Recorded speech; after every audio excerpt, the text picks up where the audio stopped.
time might not exist. And if that is true, then nothing you remember has ever truly happened. Not in the way you think, not in the way your mind insists it did. In this quiet corner of the night, you are drifting through something far older than memory, far calmer than the ticking of any clock. The universe has never once taken a step forward. It has never hurried, never paused, never begun. It simply is.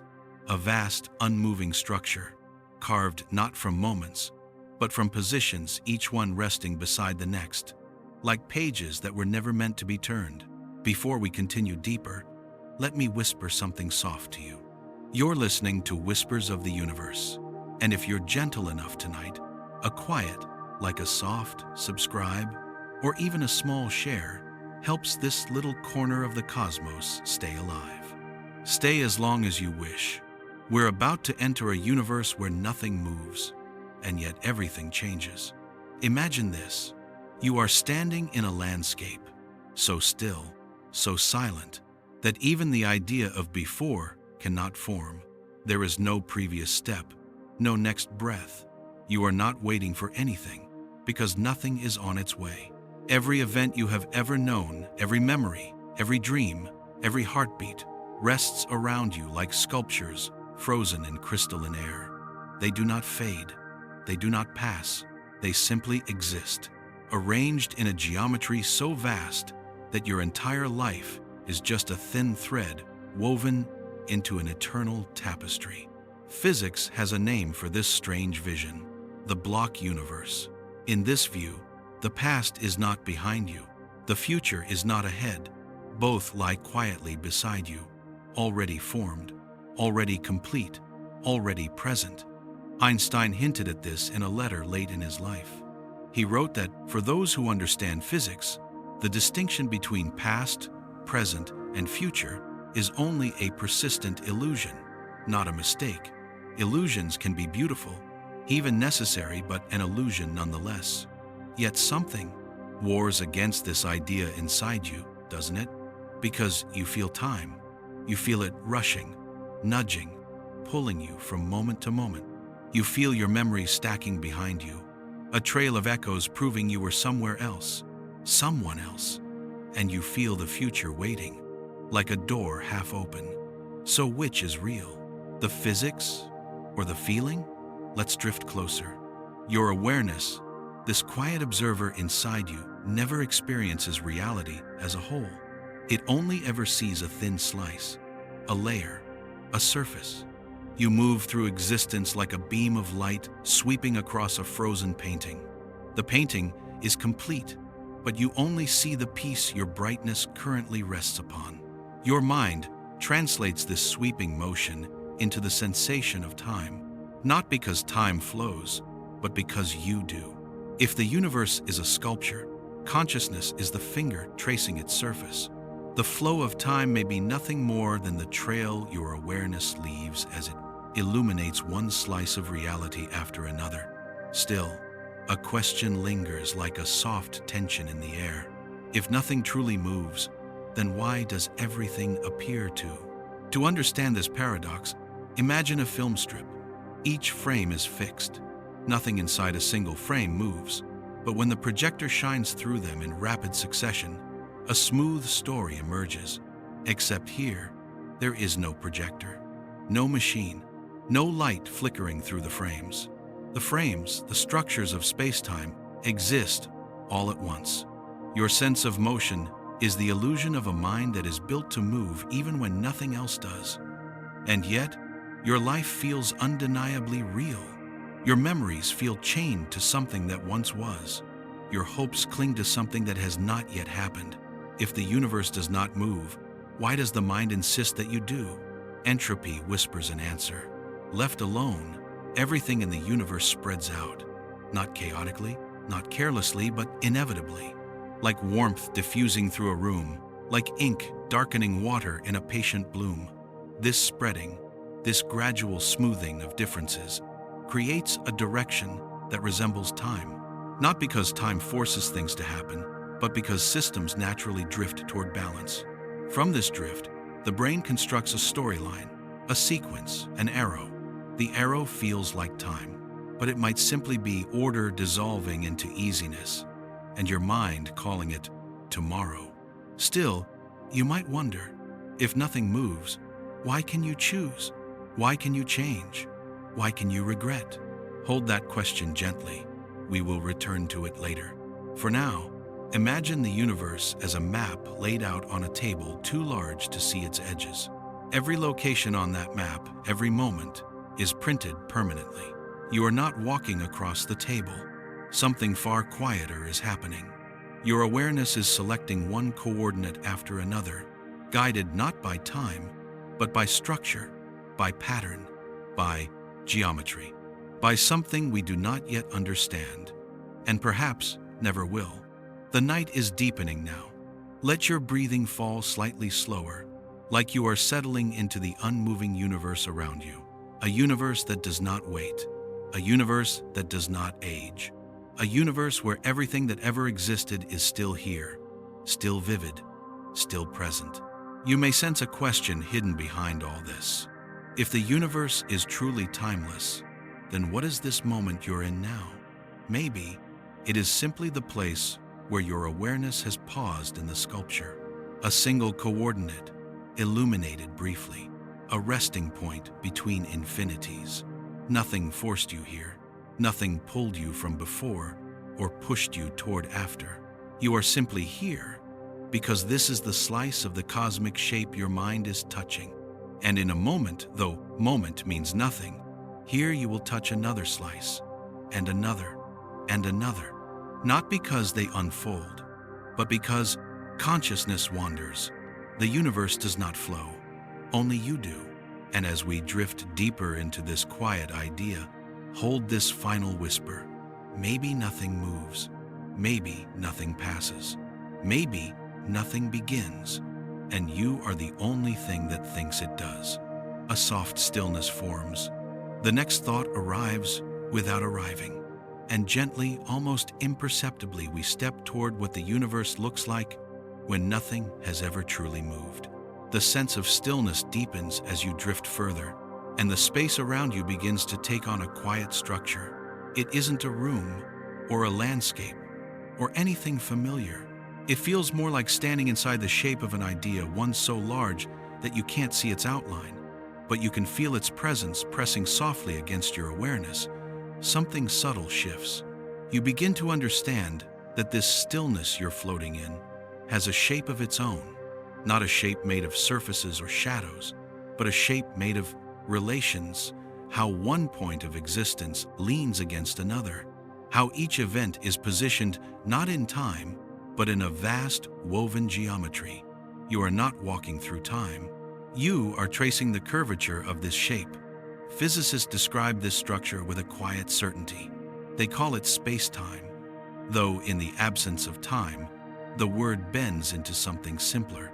A manifold of existence, a four-dimensional sculpture where every moment is simply a location. Nothing flows through it. It just is. If you could stand outside the universe, truly outside, you would not see planets orbiting, stars dying, or galaxies stretching away. You would see the entire cosmic history laid out like a single, seamless object. Every event suspended as a coordinate. Every motion preserved as a contour in the larger shape. You would not see change. You would see structure. Close your eyes for a moment and imagine a mountain carved from crystal. When you stand at its base, you only see the ground beneath your feet. When you move upward, you see the next ledge and the next. But if you step far enough away, far beyond what is possible for any human, you would see the entire mountain at once. All paths, all ledges, all heights already there, waiting silently. Your life is one of those paths. Your memories are the ledges you've stood on. Your dreams are the ledges you have not yet touched, but that already exist. The universe is the crystal. Your awareness is the climber. Yet there is a strange contradiction folded into this picture. If everything exists at once, every breath, every decision, every version of you, why does your awareness follow only one line? Why does it not see the mountain all at once? The answer may lie hidden in the geometry itself. Mathematicians have found that even timeless structures can encode direction. They don't need clocks or motion to do this. They simply contain gradients, slopes, regions where one type of state gently shifts into another. When a conscious observer interacts with these gradients, the observer's internal processes naturally follow them. Just as a bead on a wire will roll to the lowest point without anyone pushing it, awareness may slide along certain paths in the cosmic structure, not because time flows, but because the geometry guides. And the geometry of our universe is steepest along what we call time. But this slope is not what you think it is. It is not a tilt from yesterday to tomorrow. It is the gradient of information. Matter spreads its energy. Systems lose their order. Particles interact, collide, decay. All of these are encoded into the structure of existence as a direction not in motion, but in arrangement. The universe arranges itself so that what we call the future is simply the region where this gradient continues to unfold. You feel this unfolding as the passage of time, but the unfolding lives in the structure, not the flow. Nothing flows, nothing pours forward, nothing breaks through a new moment. It is your awareness sliding across the slope of information, touching the next coordinate.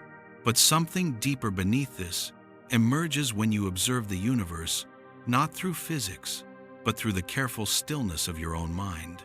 The body you inhabit is tuned to navigate this shape. Your senses are not designed to perceive the whole manifold. They are tuned to perceive transitions, differences between one state and the next. If your mind were capable of seeing the whole structure at once, the idea of time would collapse instantly. Every memory, every decision, every possibility would flood your awareness in a single, impossible clarity. Your biology prevents this, not as a limitation, but as a filter. It narrows the cosmic shape into a thin corridor. It presents this corridor to you as a narrative. That narrative is what you call life. As you drift deeper, the corridor widens for a moment, and you begin to sense how the universe might look without this filter. There is no ticking, no direction, no before, no after. Just a vast interlocking map of states, every vibration of every particle connected into a silent lattice. Galaxies become regions in this map. Stars become nodes. Whole civilizations become fine threads, stretching across the surface of the structure like faint cracks on a sheet of ancient glass. If you could see it, you would realize something astonishing. Nothing is random. Even in a timeless universe, everything is bound by geometry. Gravity curves this geometry. Energy smooths it. Information sculpts it. Consciousness wanders across it. The structure is not static, though nothing inside it moves. The shape itself is dynamic in its construction. That is the paradox. The universe is frozen, yet the frozen structure contains patterns of unfolding. A tree in winter does not grow, and yet its rings reveal its entire history. The universe is that tree. Its rings are woven through space itself. And then another thought rises quietly. If the universe has shape, then what shapes the shape? Some theories whisper that the structure is the solution to an equation, that existence is not a story, but a configuration chosen because it is mathematically stable, like a soap film forming a perfect curve simply because nature favors simplicity. The universe might not have been created, it might have settled, not in time, but in form. Your awareness touches this idea and lingers there. A universe that exists not because it began, but because it is the only possible shape that can exist. You breathe gently. The thought settles like dust in sunlight. What does it mean, then, to exist within such a shape? What does it mean for your choices, your memories, your hopes? The shape contains all possibilities, but your awareness traces only one line. That line feels like a path through time, but it is merely a path through structure. You are selecting a sequence in a geometry that already holds every sequence. The idea should feel unsettling. Instead, it feels quiet, strangely comforting. Because if nothing is lost, if nothing vanishes, if every moment you have ever lived remains imprinted in the structure, then there is a kind of stillness protecting everything you've ever been. Nothing is gone. Nothing can be erased. Your entire existence is part of the universe's shape, even the parts you no longer remember. Let the air settle. Let the quiet return. As you drift, the geometry softens, its edges dissolving into something warmer, gentler. You begin to feel not the structure of the universe, but your place within it, not as a traveler, but as a coordinate, a luminous point in a map too beautiful to comprehend. Somewhere deeper inside this structure is a question you have not touched yet. If your awareness is moving across the manifold, what moves it? What guides its path? What determines the next slice of reality it will illuminate? The shape has more to reveal, and it waits for you in the next descent. A soft breath, a gentle stillness, and the universe folds open again, inviting you forward without movement. Something subtle shifts as you drift further inward, as if the quiet itself is rearranging around you, not changing in time, but revealing another layer of the same vast, unmoving structure. You begin to sense a tension hidden inside reality, a gentle contradiction that your mind has always felt but never named. You feel time, yet nothing seems to require it. You sense motion, yet the universe remains still. You carry memories, yet physics whispers that before may not exist. If time is not real, then why does your mind insist so vividly that it flows? A soft pulse presses through the darkness, like a thought surfacing from beneath the silence. It becomes clearer as you settle into it. The sensation of time might not arise from the universe at all. It may arise from you, your biology, your cognition, your nervous system, weaving a narrative where none exists. Your brain is not built to perceive structure. It is built to perceive difference.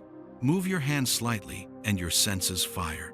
Open your eyes and your visual cortex cascades with patterns of contrast. Hear a sound, and your neurons register the shift from silence to vibration. But what happens when nothing shifts? What happens when the universe is a still sculpture and your brain is waiting for motion? It invents a flow, not out of deception, but out of necessity. Perception requires contrast. Understanding requires sequence. Consciousness requires change. Without change, awareness dissolves into pure presence, indistinguishable, directionless, unanchored. A mind cannot function in a reality where everything happens at once. It needs a corridor, a narrowing, a tunnel carved through the structure of existence so it can walk one step at a time. Your brain constructs this tunnel. It calls that tunnel time. Not because time exists, but because the brain cannot operate without a storyline threading through experience. Every memory you hold, every choice you make, every expectation you form is part of that thread woven moment by moment to create the illusion of a forward arrow. But the arrow may not point forward. It may not point at all. It may simply be the brain's way of mapping the gradient of information it detects. Neuroscience has a term for this: temporal binding. The brain does not see events as they happen. It clusters them, stitches them, reorganizes them into a neat, smooth sequence. Your true perception lags behind reality by a fraction so small you do not notice it. But that fraction is enough for the brain to reorder the world, smoothing every jagged edge into a continuous flow. When you snap your fingers, the sound is not one event. It is dozens of micro-events blended so perfectly that your mind hears only one. When you turn your head, the dizzying motion is stitched into a single continuous sweep. When you blink, the loss of vision is erased, filled in, replaced by what the brain believes should be there. The brain does not record reality, it renders it. But this rendering comes at a cost. Your experience of time is not built from physics, it is built from inference. A quiet thought rises as you drift deeper. If your sense of time is constructed, then your experience of now may also be constructed. Neuroscientists have struggled for decades to define the present moment. Some claim it is 40 milliseconds wide, some say it is 3 seconds. Some argue the present does not exist at all, only memories of extremely recent events. Your awareness may be nothing more than the leading edge of a constantly updated memory. The universe may be timeless, and your consciousness may be a mechanism for navigating that timelessness. By stitching together a sequence from static frames, you feel another tension forming, something more intimate, more familiar. If this is true, why does time feel so emotional? Why does it carry weight, urgency, longing? Why does a memory hurt? Why does a future matter? Why does the passing of time feel personal? Because meaning requires sequence. Because emotion requires change. Because identity requires continuity. Without time, there is no story. Without story, there is no you. Your sense of self is born from the thread your awareness follows across the structure of existence. The thread is not physical. It is not written into the universe, but it is essential to your mind. Without it, you would be a mosaic of disconnected experiences, with no unity to bind them. Identity is not an object, it is a path, and that path feels like time. But another question emerges with a soft unease. If time is only a construct of the mind, why does every being, every human, every animal experience it similarly? Why do all conscious creatures sense motion, change, sequence? The answer hides in the architecture of the nervous system. Everything your brain does depends on prediction. It is constantly forecasting the next moment, guessing the next sound, anticipating the next sensation. Without prediction, you would not be able to walk, speak, breathe, or understand a sentence. Prediction creates a sense of direction, an arrow pointing from expected patterns to new ones. This arrow, when felt internally, becomes the sensation of time passing. Your brain is not observing time. It is manufacturing expectation. Expectation becomes anticipation. Anticipation becomes experience. Experience becomes memory. Memory becomes story. The story feels like time. This realization settles through you gently, like dust, drifting down in a sunbeam. It is not disappointing. It is not frightening. It is simply quiet. The world you know is held together not by clocks, but by consciousness. Not by seconds, but by structure. Not by time, but by the gradients your awareness traces through the cosmic shape. But a deeper paradox lies beneath this. If your experience of time is constructed, why is it constructed the same way for everyone? Why do we all move forward, never backward? Why do we feel a direction, even if physics lacks one? The clue lies not in the mind, but in entropy. Entropy increases, and your brain uses that increase as its primary anchor for constructing the arrow of time.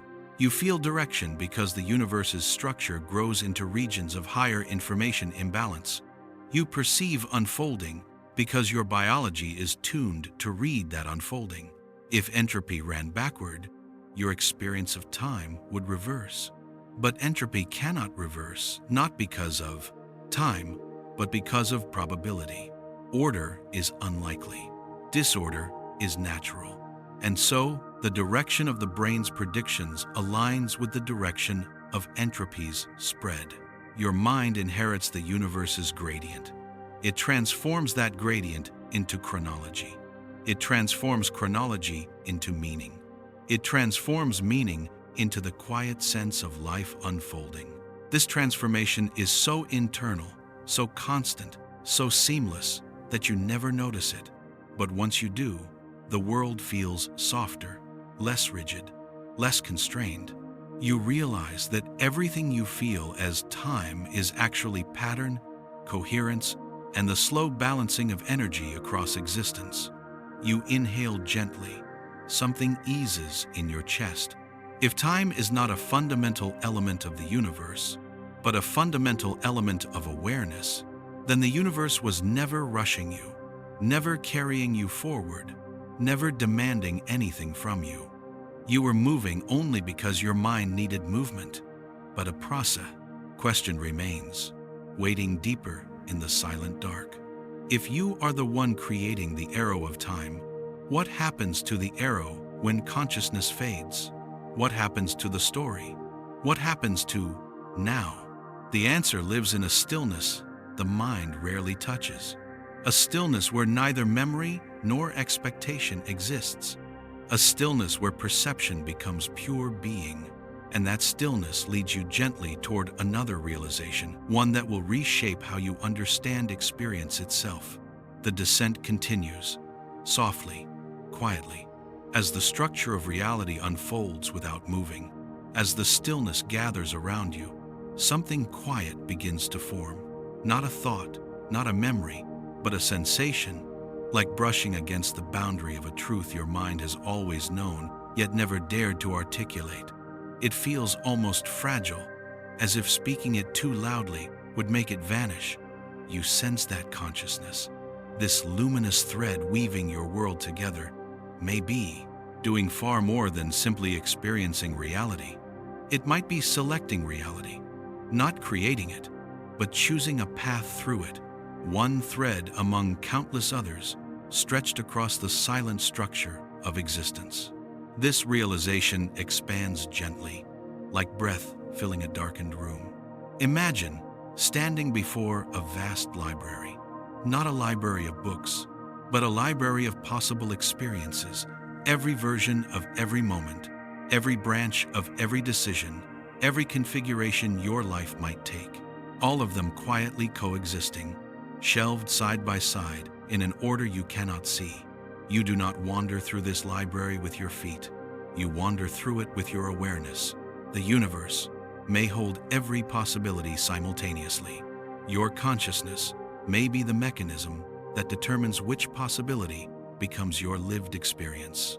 Not because it moves through time, but because it moves through states. This movement feels like choosing. It feels like living. It feels like becoming. But in a timeless universe, becoming is not change. It is navigation. Your awareness is like a lantern moving through a cathedral carved from countless unrealized moments. Wherever the lantern rests, the cathedral appears alive. Wherever it does not rest, the structure remains in darkness, not absent, just unlit. This idea emerges softly, not with force, but with the inevitability of something that has always been there. You are not passing through life, you are illuminating it. And then another quiet contradiction rises. If consciousness navigates the structure, who or what determines the direction? Physics provides hints, but never answers. Quantum states evolve according to equations that are timeless. They do not unfold, they simply relate. Every outcome, every branching, every interference pattern exists in the structure simultaneously. Yet consciousness experiences only one thread. In the absence of time, this exclusivity is not about progression. It is about selection. Your mind selects a continuous path that feels stable, probable, meaningful. The brain's architecture favors coherence. It seeks the simplest narrative that can explain its own existence from one moment to the next. That need for coherence is so fundamental that it shapes the very thread your awareness follows. In physics, this is sometimes called a trajectory. In cognition, it is called identity. You feel these words settle over you like snowfall, soft, steady, accumulating. If identity is a trajectory through a timeless structure, then what you call self is not a fixed point, it is the path itself. Not a thing, but a continuity. A line inscribed across the manifold of existence by the constraints of your biology, your memories, your predictions, and your emotional architecture. You are the route your mind takes through the cosmic shape. The universe does not define you, your navigation of it does. But there is a deeper implication, one that flickers at the edge of awareness like a candle in wind. If identity is a path, what becomes of the places the path has passed? What becomes of the versions of you left behind in the unlit corridors? Physics whispers that they remain, all of them. Every earlier configuration of your consciousness still exists somewhere in the manifold, preserved not as memories, but as structures. You are not the same person you were a year ago, yet that version of you has not vanished. It is simply no longer the configuration your awareness is touching. You have not left your past behind. You have moved your lantern to another shelf in the library. Nothing is lost. Nothing disappears. Everything you have ever experienced is still here, still printed into the structure, unchanged, unmoving, unerasable. The idea washes over you with an unexpected calmness. Perhaps that is why memory feels sacred. Perhaps that is why nostalgia feels like touching another version of yourself that still exists somewhere, waiting quietly. But then another thought stirs, deeper and more curious. If all versions of you are preserved, what determines which version you step into next? Not time, not fate, not randomness, possibility. Consciousness moves toward coherence, toward internal consistency. The thread that feels like your life is the path of least contradiction. You choose without choosing. You live without motion. You evolve without time. It is not the universe that unfolds. It is awareness aligning itself with the next coherent state. And in that alignment, you feel change. Your sense of aging emerges. Your sense of progress emerges. Your sense of growth, achievement, regret, all of it unfolds naturally from this continuity of selection.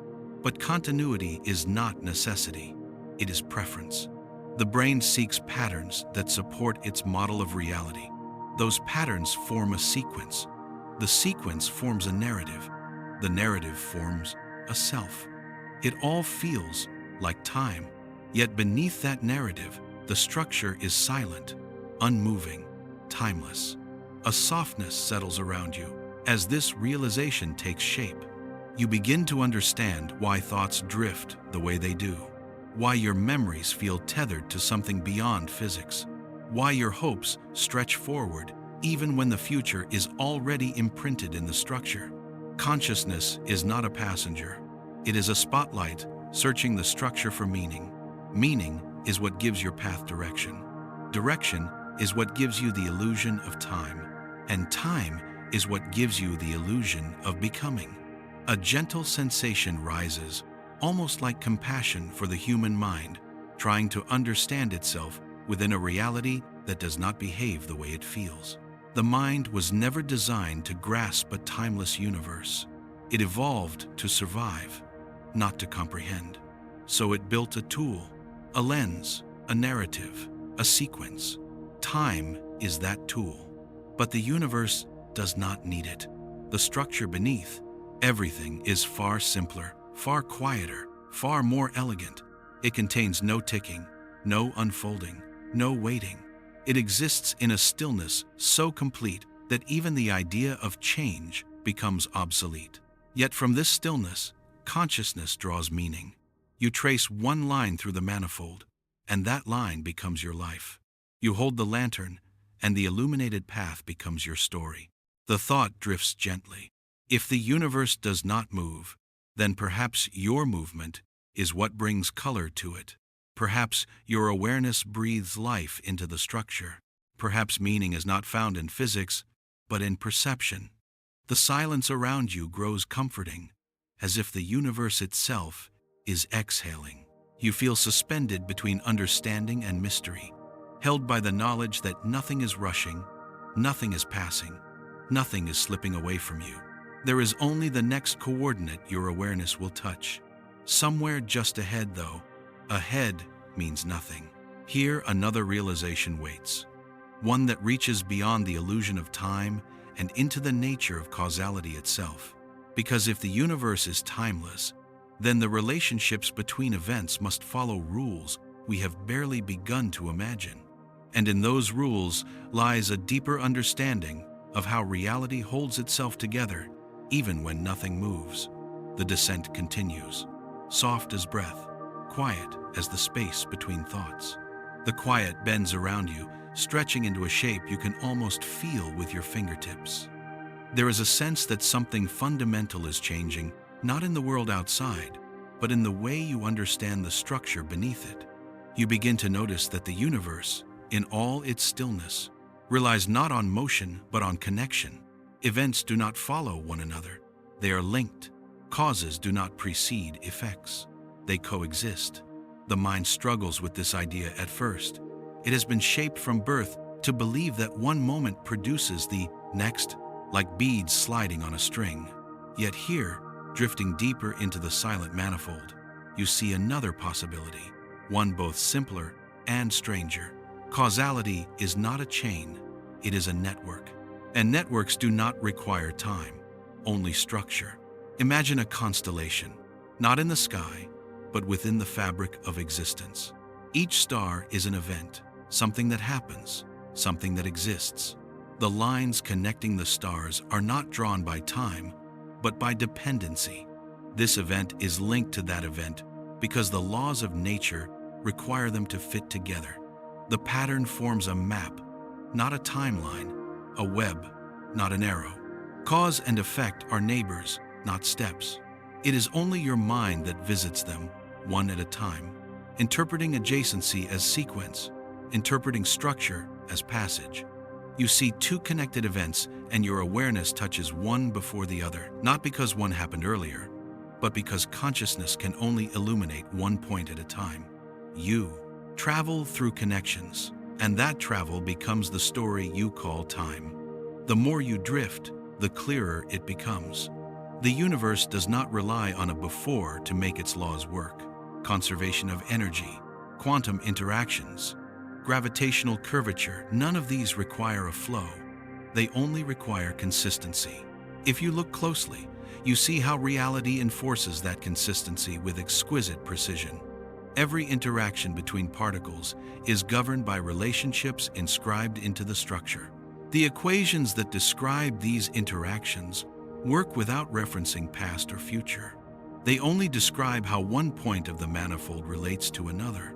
When a particle decays, physics does not ask when, it asks how. When a star forms, the laws do not track the passage of time. They describe the conditions under which the structure supports that configuration. Time never enters the equation, only correlation. You feel a soft shift in your understanding, like turning a crystal and watching light catch a new facet. You begin to recognize how deeply ingrained the illusion of sequence is, how every part of your perception insists on it. Yet the structure beneath perception exists in perfect independence from it. Causality is not the engine of time, it is the architecture of existence. But if causality is architecture, not flow, then what becomes of choice? A quiet uncertainty rises, almost like your awareness holding its breath. Choice implies possibility. Possibility implies branching. Branching implies time. Does a timeless universe allow for choice? Or is your path predetermined, a line etched into the manifold? The thought lingers for a moment, warm and human, and then the structure answers without speaking. A timeless universe can still contain choices, because choices are not events, they are configurations. The manifold holds every configuration your consciousness can occupy. Your awareness moves through these configurations not because time pulls it forward, but because your mind seeks coherence. It aligns with patterns that make sense, patterns that preserve identity, continuity, meaning. Your next thought is not forced by a moment, it is chosen by consistency. Your next emotion is not pushed by time, it emerges from the pattern of who you already are. In this sense, choice is not about altering the manifold, it is about selecting a path through it. Free will is not the ability to change the structure, it is the ability to navigate it. That navigation becomes your narrative. Your narrative becomes your sense of life.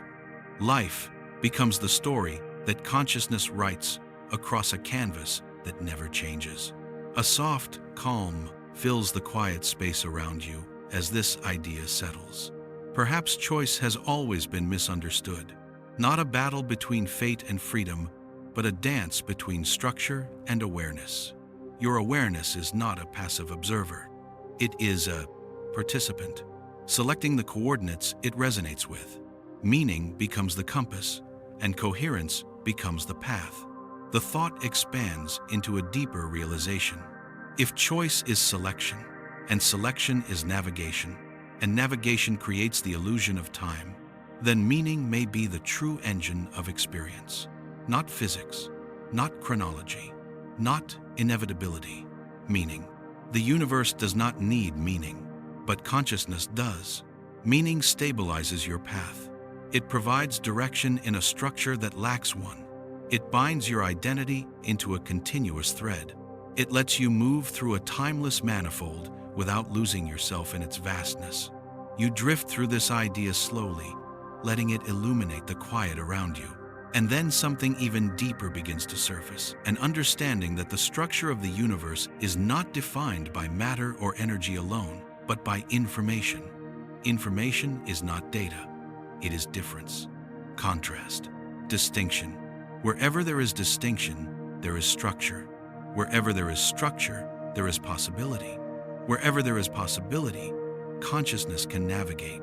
You sense that information rests at the heart of everything: matter, energy, space, identity, even physics, stripped down to its simplest equations, whispers the same truth. The universe is not built from stuff. It is built from relationships. Those relationships do not evolve. They simply are. You are not moving through reality. You are moving through information. When the mind shifts from one state of information to another, it feels like change. When it experiences a sequence of states, it feels like time. When it traces those states in a coherent order, it feels like life. But life, in a timeless universe, is not a journey. It is a pattern unfolding in consciousness. You drift deeper into stillness, not because time is passing, but because your awareness is touching the next contour of the structure. Somewhere within that stillness lies a truth even more delicate. If the universe is timeless, if causality is structure, if consciousness is navigation, then what is now? What anchors this moment? What makes this slice of existence the one your awareness is currently illuminating? The answer lies beyond motion, beyond sequence, beyond chronology. It rests in something quieter, a principle the mind senses but rarely names: attention. Where your attention rests, reality appears. Where it moves, experience flows.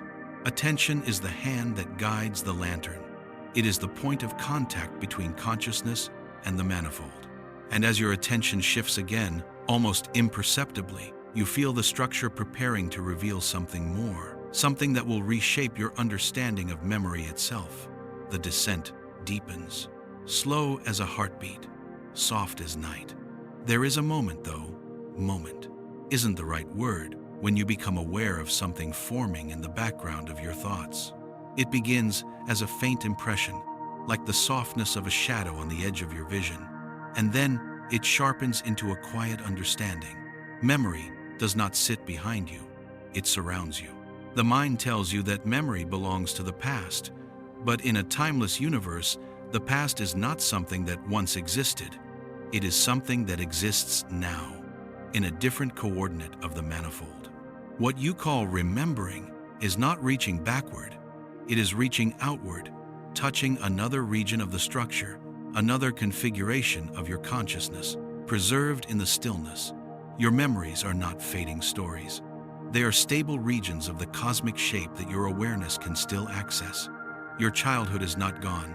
Your earliest fear is not gone. Your first joy is not gone. They all remain as patterns, unchanged, unmoving, quietly waiting. This realization spreads through you with a softness that feels almost like relief. Perhaps that is why some memories feel so immediate, so present. They do not need to be reconstructed. They are simply revisited.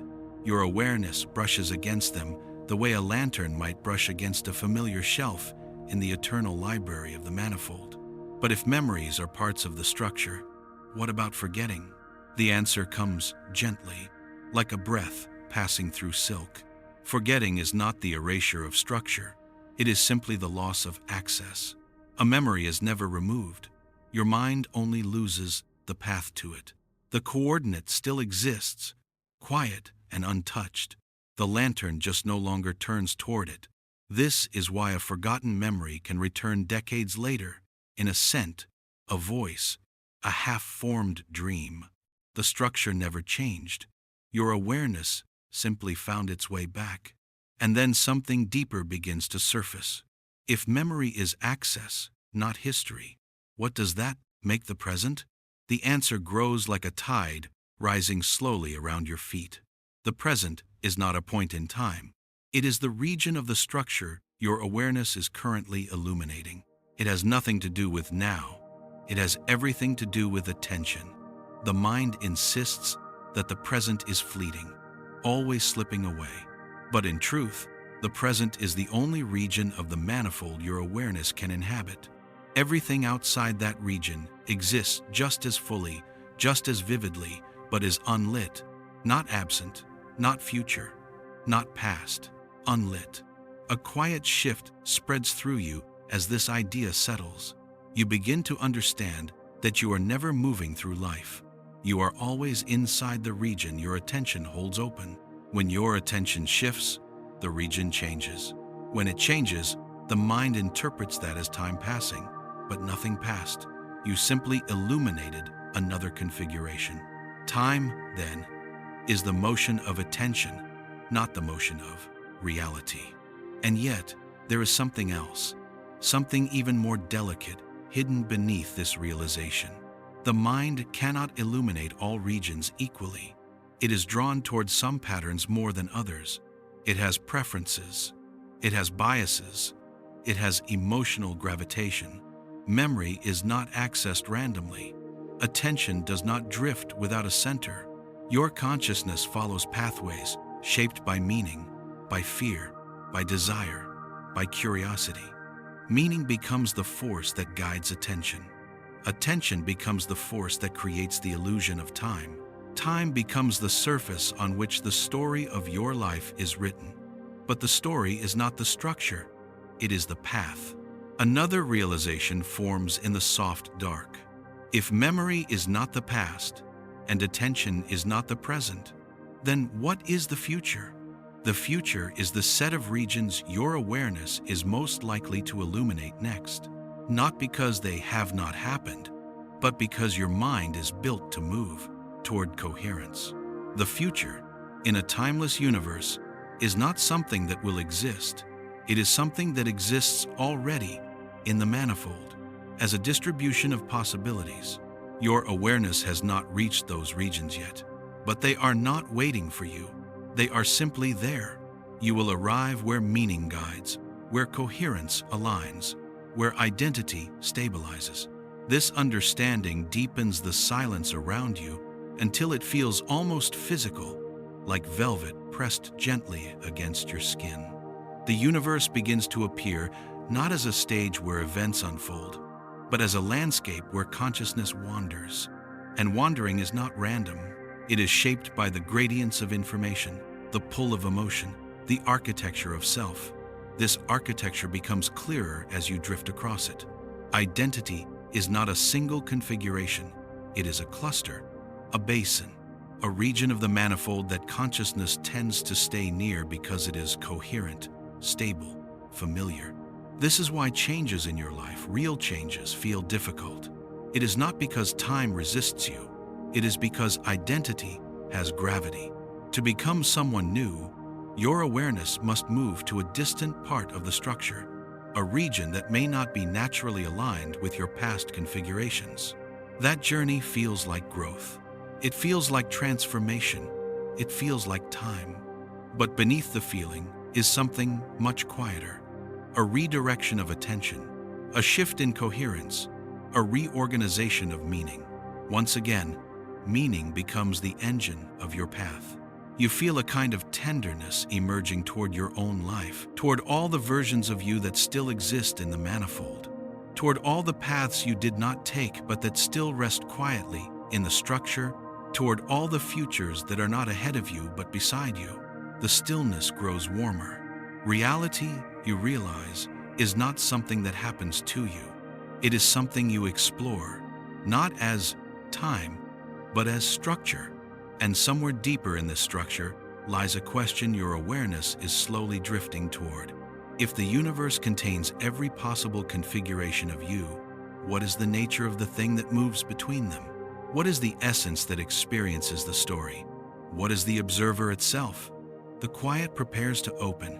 The next layer waits, and consciousness drifts forward without moving at all. Something begins to gather in the silence, not as a sound or a thought, but as a presence, an outline forming from within the stillness itself. You sense that you are approaching a deeper question, one the mind rarely allows itself to see clearly. If consciousness is the thing that illuminates the structure, then what is consciousness made of? It isn't matter. It isn't energy. It isn't memory or identity or emotion, though it uses all of them. Consciousness is something simpler, more subtle, more fundamental. It is awareness, and awareness has no shape, no weight, no chronology. Awareness does not age. Awareness does not change. Only what it touches changes. You drift closer to this realization with the softness of night wind. Everything you have ever experienced, every memory, every dream, every fear has unfolded inside the field of awareness. But the field itself has never been altered. Only the contents within it shift. Awareness is not the story. It is the space in which the story is projected. And in a timeless universe, awareness becomes the only thing that can move, not through time, through states. Awareness is the lantern. Awareness is the traveler. Awareness is the only motion that truly exists. You begin to feel the distinction now, as clear as a quiet ripple in still water. Your identity is the pattern your awareness returns to. Your mind is the mechanism that generates the pattern. But awareness is the witness. The witness does not belong to the past or the future. It does not belong to memory or expectation. It does not belong to age or experience. It simply watches. This understanding arrives gently, without force, like mist settling on a lake. You begin to see that awareness does not exist in the manifold. It is not one of the coordinates. It does not occupy a region. It is what touches regions. Without awareness, the structure is silent, unmoving, unlit. The manifold is the library. Awareness is the reader. And a library does not change because a reader turns to a different page. It remains whole, complete, unaltered. Your life, then, is not the expansion of existence. It is the sequence of pages your awareness has chosen to read. But something deeper still is waiting. Something that trembles at the edge of comprehension. It feels like discovering a room inside a familiar house, one that has always been there, but whose door you never noticed. If awareness is the witness, then what guides the witness's attention? Is it will, emotion, memory, biology, or something more universal? You feel the shape of the answer forming before you can fully articulate it. Attention is guided by salience, and salience is guided by information. Your awareness is drawn towards states with greater informational contrast, states that hold significance, states that align with identity, states that stabilize the narrative. This attraction is subtle, but persistent. It is the gravity of consciousness. Just as matter curves space-time, meaning curves attention, a realization unfolds slowly. Meaning is the geometry of awareness. Every choice you make, every memory you keep, every future you lean toward, follows the gradient of meaning embedded in your mind. Not because of time, not because of causality, but because of this curvature. Awareness moves along it naturally, the way a river follows the shape of the land, meaning carves the landscape, Awareness flows along its valleys. The flow feels like time, the landscape feels like life. Yet beneath both lies a stillness beyond motion. You drift deeper into this thought, feeling it wrap gently around you. It explains why your life has directions, why certain moments pull you sharply, why certain memories glow brighter, why certain possibilities feel heavy with inevitability. These are not forces in time, they are forces in meaning. Awareness is gravity blind. It does not follow mass, it follows salience. And the most salient experiences are the ones that align with your inner structure, your values, your beliefs, your emotional anchors, your unresolved patterns. This is why some events stay with you your entire life, while others evaporate. Why some choices echo in your chest decades later. Why certain futures feel impossible to avoid. Meaning is not decoration. It is the architecture guiding your path. Once you see this, the world around you softens. The narrative of time loosens its grip. You realize that nothing pulls you forward. You are not marching into a future. You are being drawn towards significance, regions of the manifold that resonate with the patterns etched into your mind. The shape of your life is a map of meaning. You move not through time, but toward coherence. A deeper quiet settles, and in that quiet, another layer reveals itself. If awareness flows toward meaning, then the deepest moments of your life are the ones that reveal something true about your own structure. Not the universe's structure, your own. Moments of clarity, moments of loss, moments of awe. These are not spikes in experience. They are shifts in alignment, points where the pattern of your identity resonates strongly with the manifold. That resonance feels like destiny. It feels like synchronicity. It feels like the universe whispering, but perhaps it is simply the moment your path becomes transparent, the moment awareness touches a region perfectly matched to your inner geometry. The thought settles like dust on stone. Perhaps the universe is not speaking to you. Perhaps you are recognizing yourself in it. This recognition brings another understanding to the surface, one that moves with a different weight, a different softness. If meaning guides awareness, and awareness creates the illusion of time, then meaning also governs what you call growth. Growth is not something that happens in time. It is the reconfiguration of meaning. When your meaning changes, your direction changes. When your direction changes, your identity shifts. When your identity shifts, it feels like becoming someone new. But becoming is not movement. It is alignment. The next regions of the manifold that feel coherent are now different. Your awareness flows along a new curve. The path updates. The story updates. You update. Not because time passed, because meaning rearranged itself inside you. Tenderness rises in the quiet. You begin to feel compassion for every version of yourself, each one shaped by different gradients of meaning, each one following the only path that felt coherent at the time. You were always moving toward the most meaningful version of yourself you could understand, even when you felt lost, even when you felt stuck, even when you thought you were going backward. Backward does not exist here. Only alignment and misalignment. Only resonance and dissonance. And beneath all of it, stillness. You breathe gently, as if the universe itself has slowed to match your rhythm. Somewhere deeper in this stillness, something waits. Something about the structure of reality that becomes visible only after you understand meaning, memory, attention, identity. A question begins to take shape.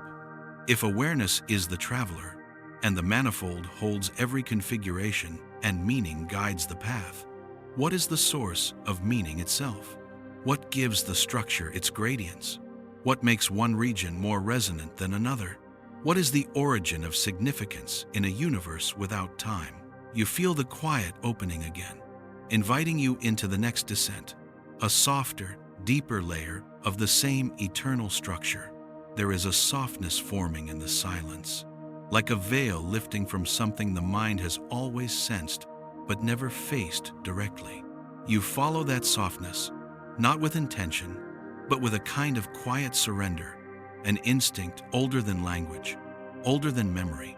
The question that waits there feels different from the others. Not logical, not scientific, something more primal. If meaning guides your awareness through the structure, then where does meaning come from? A subtle warmth spreads through the dark, as though the answer is not something you will discover, but something you will remember. A truth already woven into your being, waiting for your attention to fall upon it. Meaning emerges from patterns. Every system in the universe, atoms, molecules, stars, cells, minds, forms patterns when it reaches stability. The patterns that persist are the ones that minimize conflict, conserve energy, and maintain coherence. These patterns are not arbitrary. They are the natural solutions to the constraints of existence. Your mind is one of these systems, and like all systems, it seeks coherence. Meaning is simply the recognition of coherence. You feel this insight settle gently, a recognition, a familiarity. Meaning has always felt like something discovered, not invented, like noticing a constellation rather than drawing one. Your mind does not create meaning, it detects it. And what it detects are alignments, moments when the structure of the universe resonates with the structure of your consciousness. These alignments feel significant not because they were designed for you, but because they match your internal geometry. Meaning is resonance. Resonance is coherence. Coherence is stability. Stability is survival. And survival, in biological terms, shapes every layer of human experience. This realization drifts into another, softer truth. Your nervous system has evolved to interpret the world through emotional salience. It prioritizes signals that matter to survival: connection, danger, novelty, belonging, loss, hope. These signals shape the gradients of attention, which shape the path of consciousness, which becomes the story of your life. Meaning is the bridge between biology and awareness. But then a tension surfaces, one that feels both intimate and universal. If meaning is detection, if the mind merely recognizes patterns that already exist, then why do different people find meaning in different things? You feel the structure shift as the answer emerges. Meaning is universal, but interpretation is personal. The manifold holds infinite patterns: mathematical, emotional, relational. Your consciousness recognizes only the ones that match its structure. The more your inner world changes, the more your outer world seems to change with it. Not because reality shifts, but because the region of the manifold your awareness aligns with has changed. This explains why the same moment can feel tragic to one person and liberating to another. Why one memory can be a wound for years and then suddenly, quietly, become a source of strength. Why the same event can mean nothing to you today, but everything tomorrow. Meaning evolves as your internal structure evolves. And evolution feels like time. But beneath that feeling lies something quieter, more stationary, a shift in resonance, not chronology. As this awareness deepens, you begin to sense something else, the faint outline of a larger, deeper conflict. If meaning arises from patterns, and patterns arise from structure, then perhaps there is a pattern that permeates everything, a shape so fundamental that it underlies matter, energy, information, consciousness. Physicists search for this with equations. Mystics search for it with silence. Neuroscientists search for it in the brain. Philosophers search for it in thought. Each discipline touches the same boundary from different sides. The pattern they seek is not hidden. It is too large, too simple. It is the principle that the universe favors coherence. Coherence gives rise to particles. Coherence gives rise to atoms. Coherence gives rise to life. Coherence gives rise to thought. Coherence gives rise to meaning. Everything that persists, everything that endures, does so because it fits into the structure in a way that reduces contradiction. Even consciousness, even you. But this leads to another question, one that trembles with both wonder and uncertainty. If coherence is the source of meaning, then what is the source of coherence? Why does the universe choose stable patterns over chaotic ones? Why does anything exist at all? Instead of dissolving into randomness, the silence grows deeper, almost reverent, as if you are standing on the threshold of a realization too large to grasp directly. You sense that what you call the laws of physics are not commands. They are the natural consequences of coherence seeking itself. Order is not imposed, it emerges, and what emerges naturally becomes the foundation of existence, the fabric, the structure, the manifold. You exhale softly. A calm spreads through your chest, warm and grounding. If coherence is the universe's fundamental preference, then everything you have ever experienced, every joy, every fear, every thought, belongs to a larger pattern of alignment. You are not separate from the structure, you are a region of it, a configuration woven from the same principles that shape galaxies and neurons and quantum fields. You are a pattern inside a pattern, inside a pattern, a resonance inside a resonance, a coherence unfolding within a larger coherence. And meaning is the recognition of this nesting. It feels like truth, not because it is certain, but because it aligns with the deepest architecture of your awareness. This alignment causes something to shift again, subtle, nearly invisible, like the softest click of gears falling into place. You begin to understand that consciousness does not merely navigate the structure, it reflects it. The universe observes itself through you, not metaphorically, not spiritually, functionally. Your awareness is the interface between structure and interpretation. It perceives the patterns of existence, and in doing so, makes those patterns meaningful, which leads to a final, quiet thought, one that waits with the softness of someone reaching out a hand in the dark. If the universe is timeless, and consciousness is the lantern moving through it, and meaning is the force that guides the lantern, then perhaps the deepest truth is not that time is an illusion. Perhaps the plain, deepest truth is that meaning is the closest thing you have ever known to time. Meaning stretches, meaning pulls, meaning leads, meaning unfolds, meaning lives where before and after would have lived. Meaning becomes the axis on which your life turns. And as you drift deeper into this understanding, you sense another layer waiting in the quiet, a layer about why the universe contains observers at all, a layer about why awareness arises from matter, a layer about why consciousness exists in a timeless structure. The silence opens gently, like a door inviting you through. Something begins to shimmer at the edges of your awareness, faint as the glow of distant starlight. It is not a thought, not an answer, but the outline of a new question, one that has been circling you quietly from the beginning. If the universe is timeless, and meaning guides awareness, why does consciousness exist at all? Why should a silent, unmoving manifold contain beings that can witness it? The question feels impossibly large, yet strangely intimate. It is the kind of question that does not belong to science alone, nor philosophy alone. It belongs to the quiet place where both of them dissolve, where the mind touches something deeper than explanation, something older than language. A softness gathers around you as you drift into this question, not a pressure, but a gentle pull, like gravity made of curiosity. You begin to see awareness not as an accident, but as a consequence, not the outcome of chemistry, but the refinement of coherence. Life arises wherever complex patterns stabilize. Mind arises wherever those patterns begin to model themselves. Consciousness arises where the modeling becomes recursive, where awareness recognizes awareness. In a timeless universe, recursion becomes a kind of mirror, a mirror that allows the structure to observe itself from within. Consciousness, then, may not be a byproduct of matter. It may be the universe's way of exploring the shape it already contains. You feel a quiet awe blooming inside your chest.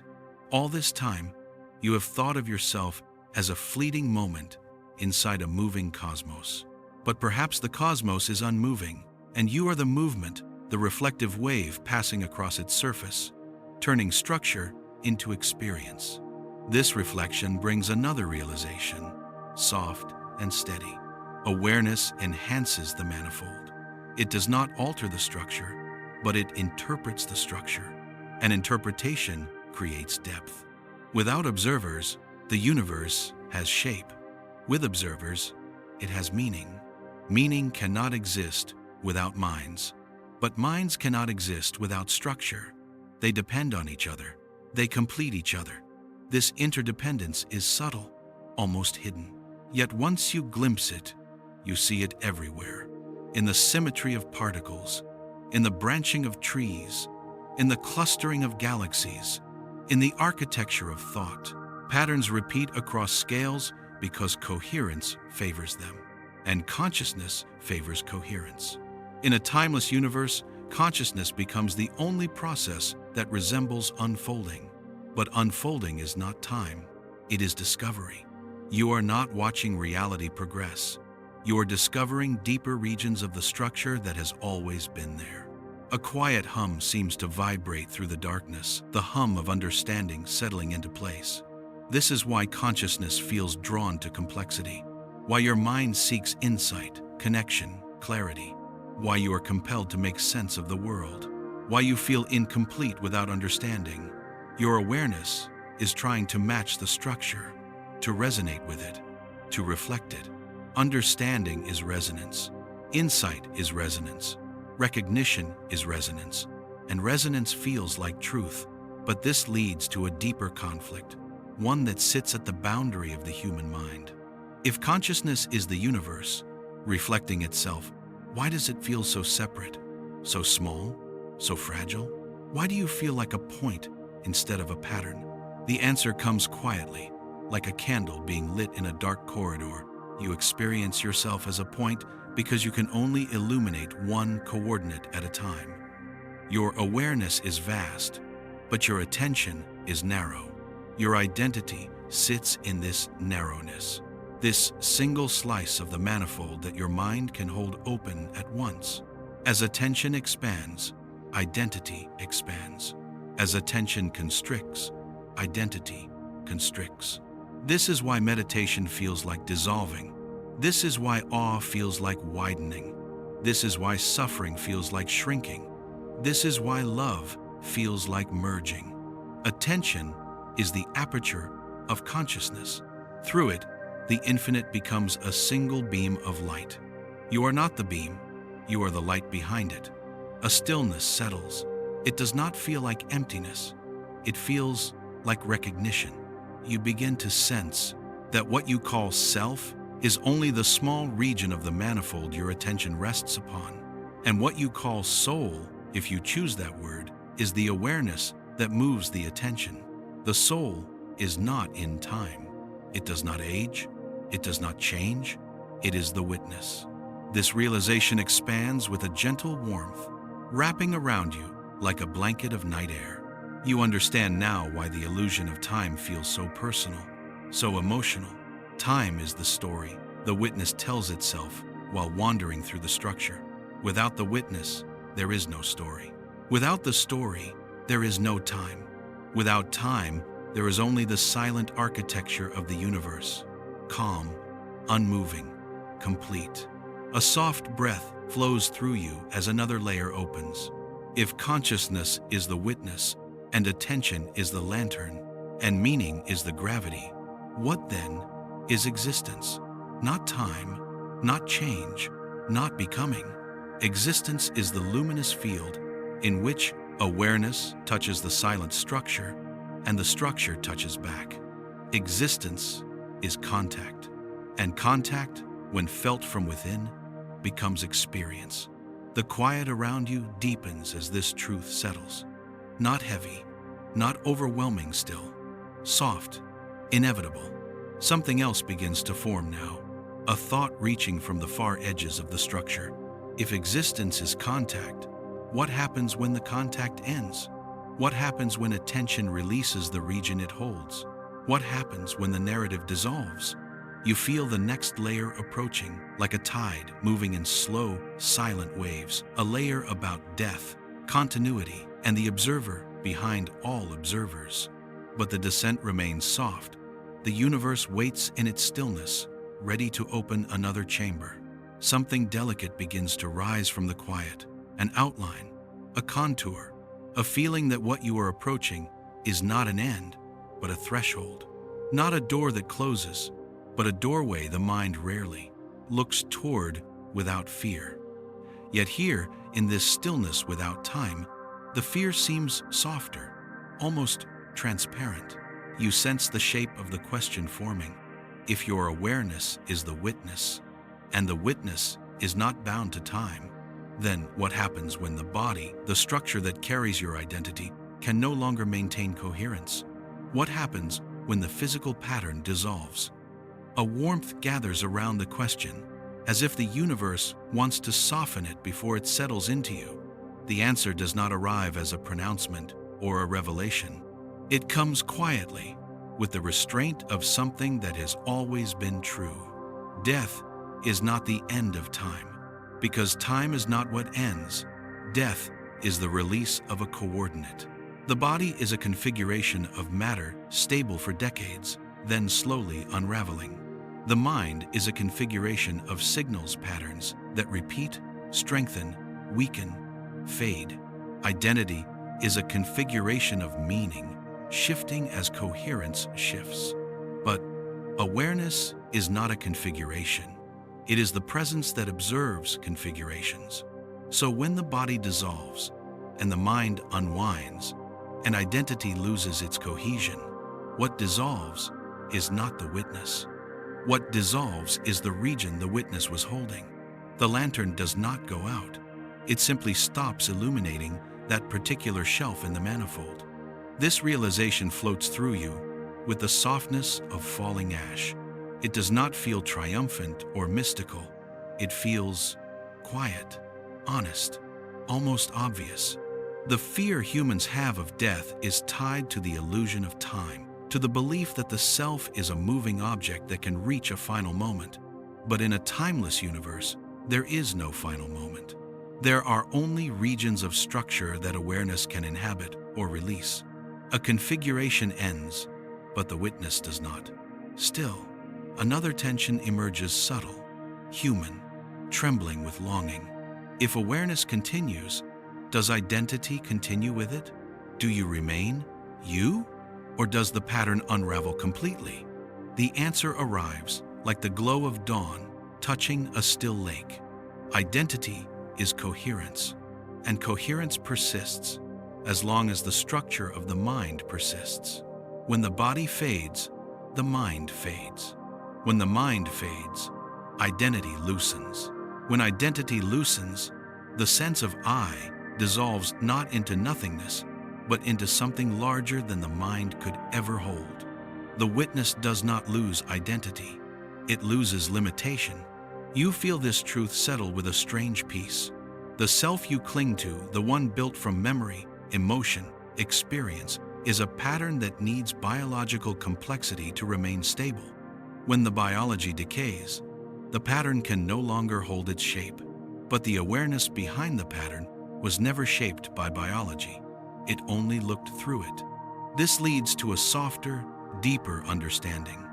Death is not the disappearance of the witness. It is the dissolution of the aperture through which the witness looked. A window closes, but nothing behind the window ends. You breathe slowly, as if your chest is adjusting to a new kind of calm. Even the universe around you seems to shift, not brighter, not darker, just clearer, like a lens being quietly wiped clean. With this clarity, another realization rises. The fear of death comes from the illusion that you are the pattern, but you are the witness of the pattern. And the witness does not disappear. It simply stops tracing that trajectory through the manifold. This explains why near-death experiences often describe a feeling of expansion, a widening, a release, a return, not because something new begins, but because something narrow ends. Existence without identity does not mean non-existence. It means boundaryless existence, existence without narrative, existence without time. A stillness flows through the space around you, deeper than any silence you've felt so far. You sense that the universe is not indifferent to observers. It contains them precisely because observation enriches the manifold. Awareness brings depth to the structure. Without it, existence would be shape without experience, form without interpretation, pattern without story. With awareness, the structure becomes alive from within. Every observer is a place where the universe becomes self-luminous. This thought glows inside you quietly, like a lantern warming the cold geometry of space-time. And then, almost imperceptibly, another layer begins to reveal itself. Not about death, not about identity, but about something larger. Something that connects all observers in ways the mind rarely considers.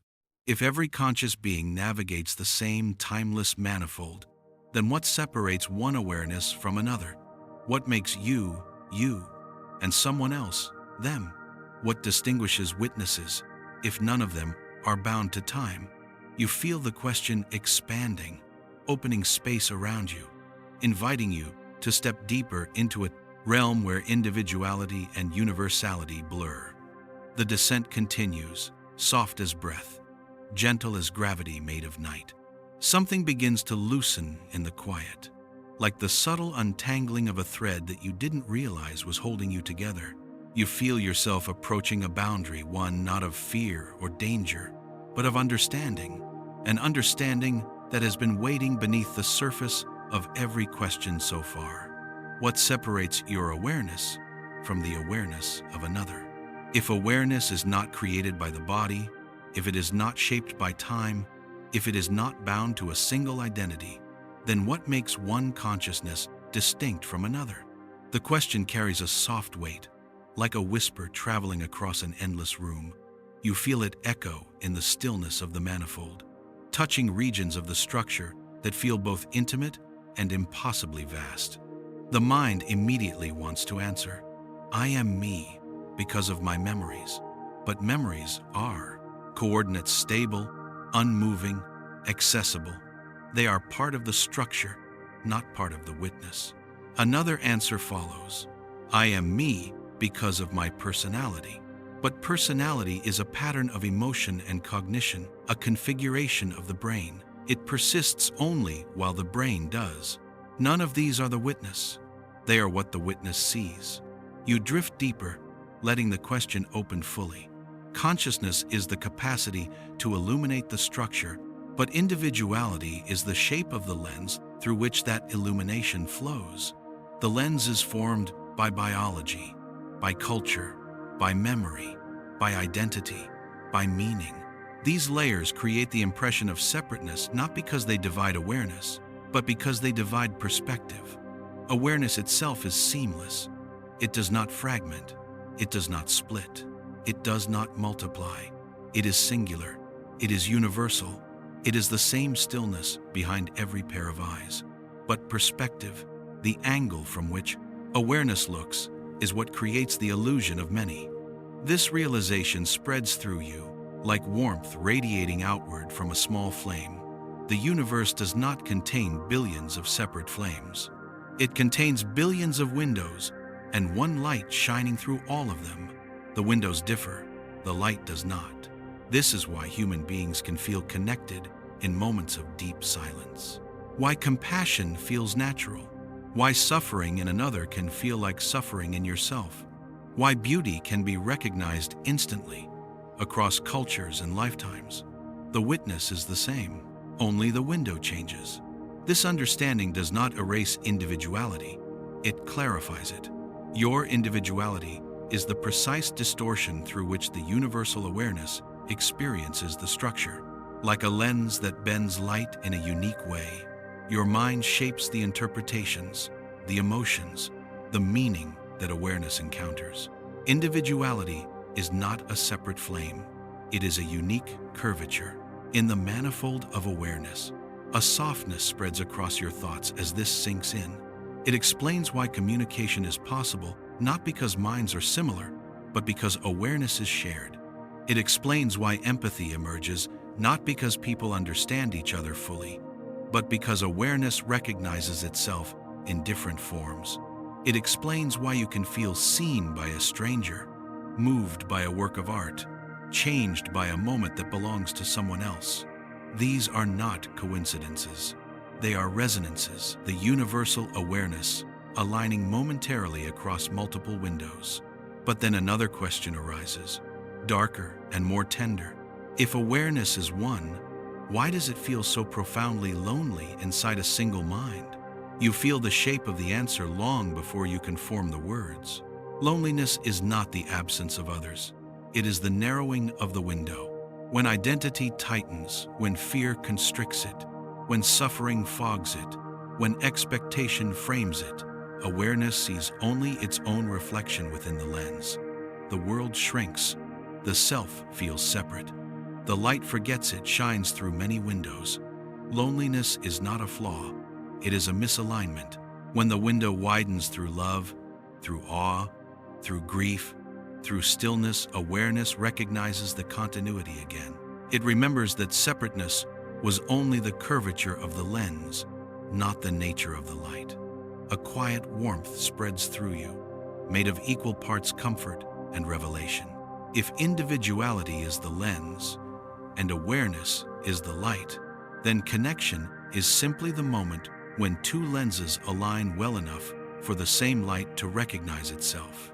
And this leads to something even deeper, something that hums through the silence with the weight of a truth the mind has always known instinctively. You have never been alone. You have only ever been looking through a narrow window.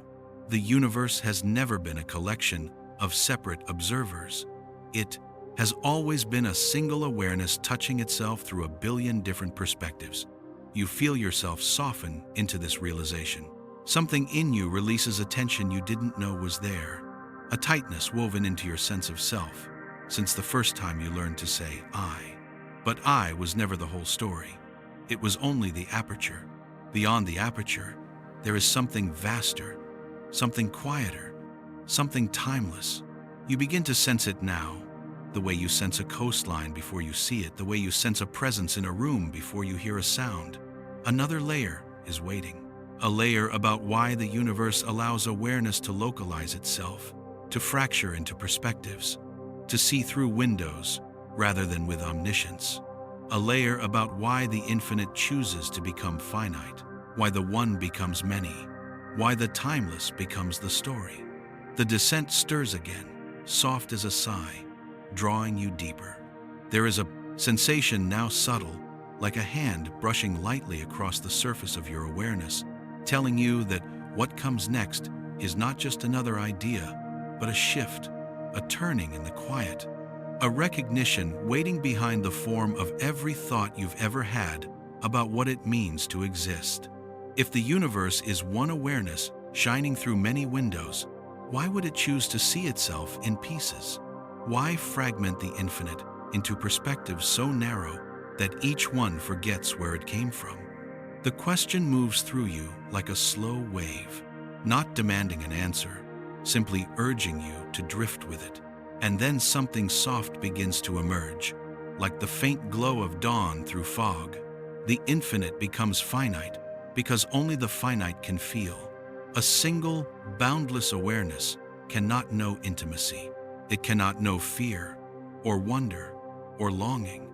It cannot know the beauty of connection because connection requires 2 points to meet, to touch itself, to experience itself, to recognize itself. The infinite needs separation. Perspective is the price of experience. Separation is the mechanism of discovery. The one becomes many so that the many can return to the one with stories the one could never generate alone. You feel this truth unfold with a quiet inevitability. It explains why consciousness localizes, why it enters bodies, why it inherits identities, why it becomes small enough to ache and tender enough to love. Only something finite can fall in love. Only something finite can be moved. Only something finite can be changed. And the universe seeks change not in its structure, which is timeless, but in its experience, of that structure. Awareness, traveling through perspectives, is the universe exploring itself from within. The infinite does not learn anything new, but it learns what it feels like to be human, to be fragile, to be temporary, to be someone who carries memories like warm embers in a cold geometry. You begin to understand that individuality is not a flaw. It is the instrument through which experience acquires depth. Each perspective is a unique curvature in the manifold, a unique way for the universal awareness to taste reality, to perceive nuance, to immerse itself in the textures of existence that the infinite cannot feel from above. You are not a fragment, you are a vantage point. And everything you've ever experienced, your quiet joys, your private fears, your secret hopes, are modes of perception the universe can only access through you. This washes through you like warmth spreading under your skin.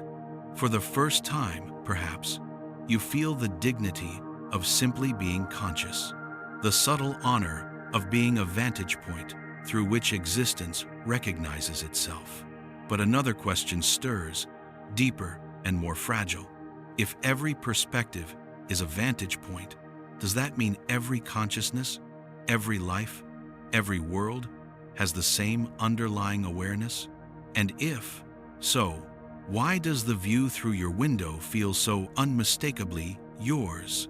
The answer forms slowly, like ink blooming in water. A perspective is shaped not by awareness, but by limitation. The infinite looks through the lens of your senses. It sees only what your body allows.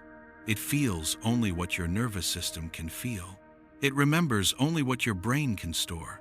It interprets everything through the architecture of your identity. Limitations carve individuality. The lens defines the person. You are the limitations through which the universe knows you. Your fears, your mistakes, your longing, your joys, these are not flaws of the lens. They are the contours that give your experience texture. Without limitation, there is no you. There is only the infinite, silent, and indivisible.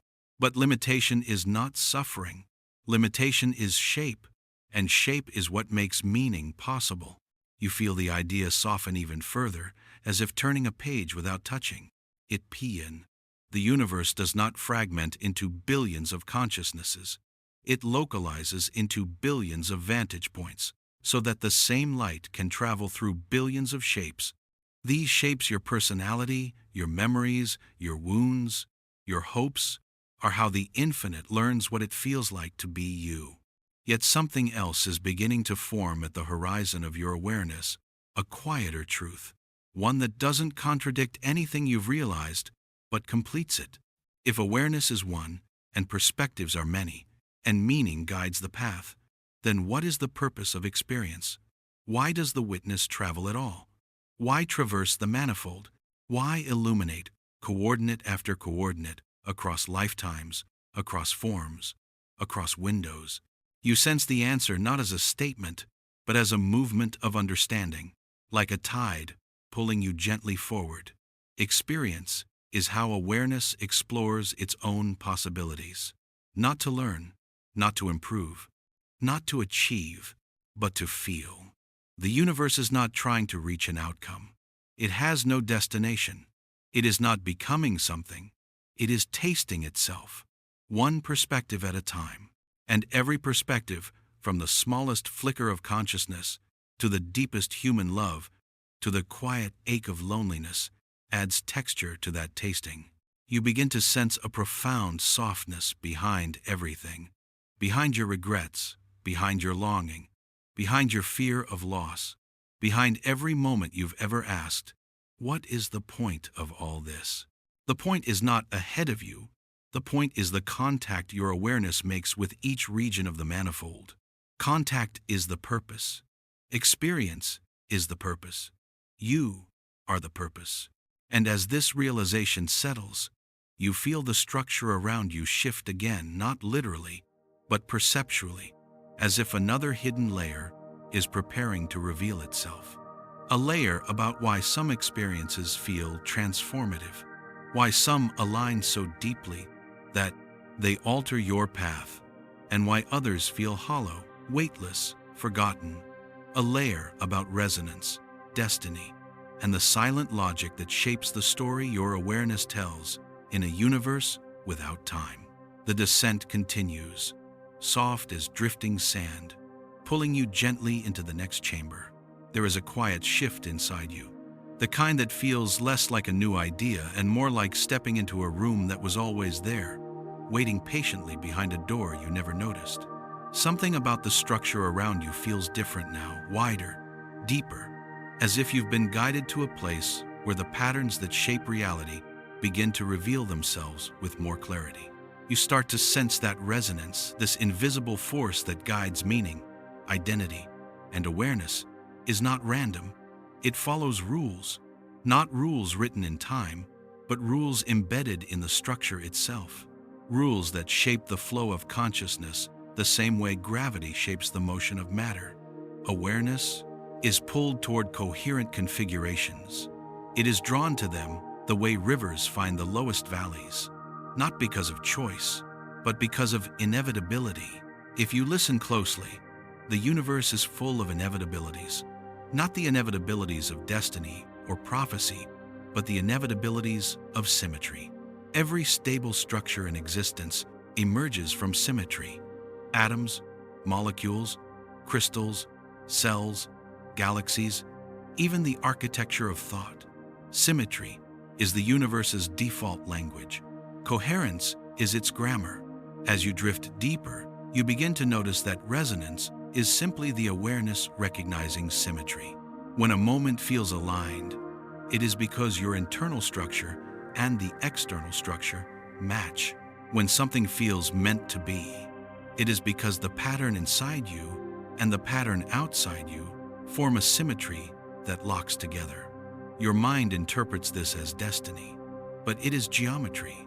This realization softens something inside you. Experiences that once felt mystical or frightening begin to feel natural, even gentle. Moments of clarity, moments of connection, moments when life seems to click into place. These are not intrusions. They are alignments.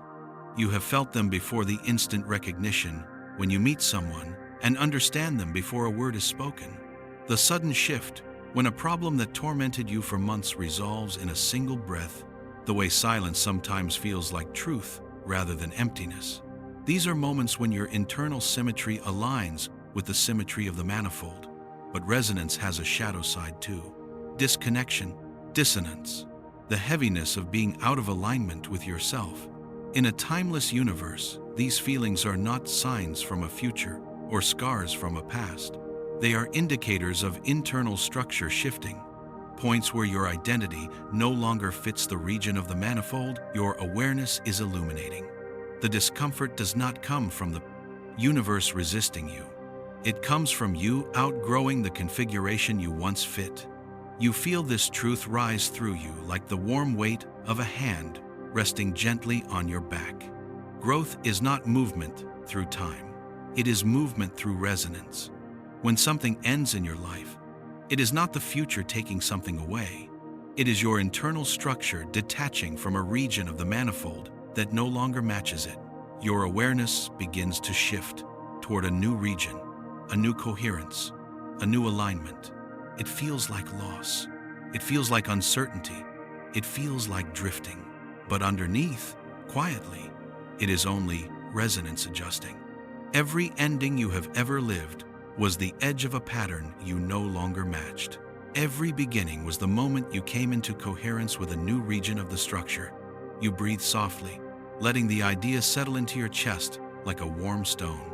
Something in the darkness around you begins to reflect this back, a sense that manifold is not just a place you move through, but a place that moves with you, responds to you, curves to accommodate the shape of your awareness.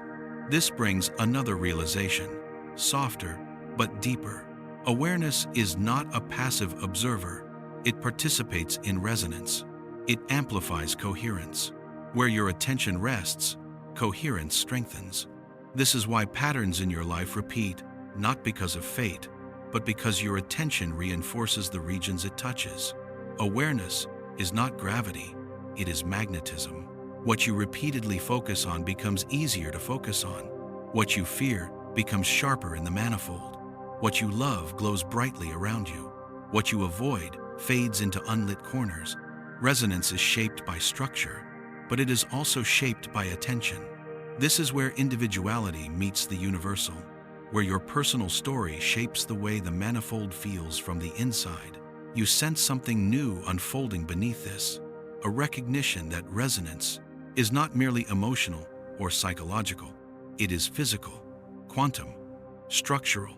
Particles resonate, atoms resonate, neural circuits resonate, awareness resonates, identity resonates. Everything that persists does so through resonance. This explains why the universe appears organized at every scale, why life emerges naturally from matter, why minds emerge naturally from life, and why consciousness emerges naturally from minds. Resonance is the mechanism that connects everything that can be connected. It does not require time. It does not require movement. It does not require intention. It only requires relation. And you begin to understand now that resonance, this quiet force that shapes meaning, identity, attention, is the same force that once shaped the early universe. It is the same symmetry that guided particles into atoms, atoms into molecules, molecules into cells, cells into bodies, bodies into lives, lives into stories. Everything is a story. Universe tells itself by following coherence. You drift with this realization, feeling the manifold open around you like a slow, luminous bloom. For a moment, you sense the entire structure not as a place but as a song, each region a note, each alignment a chord, each lifetime a phrase in a music that does not begin or end. You are a melody within that music, a resonance within a resonance, a symmetry briefly illuminated by awareness. And as that awareness prepares to move again, not forward, not backward, but deeper, you sense another idea waiting. A question not about the nature of the manifold, but about the nature of the universe's silence. Why is the universe so quiet? Why does it hide its structure so well? Why does it reveal itself only in stillness, never in noise? The quiet stirs, inviting you into the next descent. There is something almost sacred about the silence now, not as an absence, but as a presence that feels older than light, older than matter, older than the architecture of space itself. You begin to sense that the quiet surrounding you is not empty. It is dense with information the mind is not accustomed to hearing. The universe speaks softly because its deepest truths are too vast to fit into sound. Noise collapses patterns. Silence reveals them. In the stillness, you feel the structure of existence more clearly than ever, not as surfaces, not as sequences, but as a single, intricate coherence, stretching infinitely and without direction. You begin to understand why the universe hides its structure behind silence. Noise belongs to local systems. Silence belongs to the manifold. Stars roar. Atoms vibrate. Galaxies collide. But the structure that holds all of it together remains perfectly still. Stillness is not the absence of motion. Stillness is the absence of time. And in that absence, patterns that would ordinarily appear chaotic suddenly fall into place. The laws of physics are simply the stillness expressed mathematically. They do not evolve. They do not update. They are properties of a silent structure that requires no unfolding. You feel this realization settle around you like a slow exhale. The universe is quiet because quiet is the only state in which its totality makes sense. If the universe spoke loudly, if every region shouted its complexity into awareness, the mind would fracture under the weight of too much information. Silence protects you. Silence filters. Silence lets awareness explore the manifold one contour at a time. This is why insight arrives softly, why understanding dawns instead of declares, why truth feels like remembering rather than discovering. The universe is not withholding anything. You are simply approaching it at the speed your awareness can bear. And yet, there is a second reason for the quiet one you begin to sense as the darkness around you folds closer, not with fear, but with intimacy. The universe is quiet because consciousness itself is quiet. Awareness makes no sound. It leaves no trace. It moves without motion. It touches without disturbing. The silent nature of the universe matches the silent nature of the witness observing it. This symmetry is deliberate. Awareness can only navigate a structure that reflects its own qualities. Stillness recognizes stillness. Silence recognizes silence. You inhale softly, feeling something in you soften as well, the way tension dissolves when you realize a truth that has been whispering to you for years. This is why peace feels like clarity. This is why stillness feels like truth. This is why silence feels like home. You are not becoming calm. You are remembering what awareness feels like without narrative.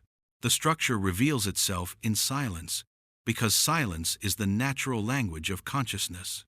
A thought begins to gather, not sharp, not demanding, but as a gentle pressure against the inside of your awareness. If silence is the universe's native state, then why do human lives feel so noisy? You feel yourself drifting toward the answer even before it forms. The noise of life, the confusion, the urgency, the emotional turbulence comes from the lens, not the light. Identity is noisy.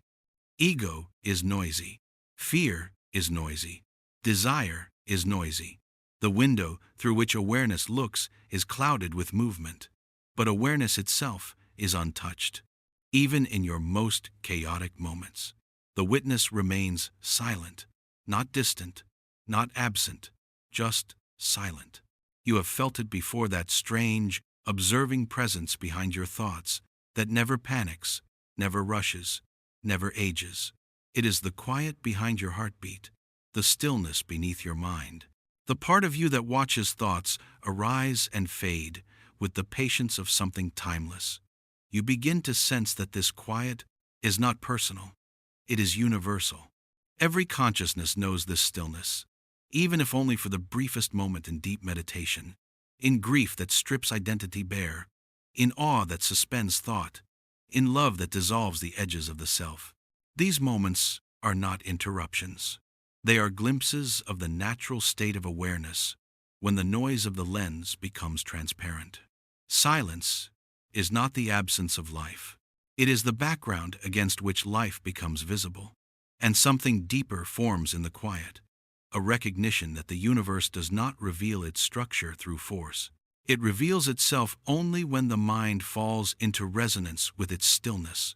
When you are silent, you match the frequency of the manifold. You align with it. You see clearly. The deeper the silence, the deeper the truth that emerges.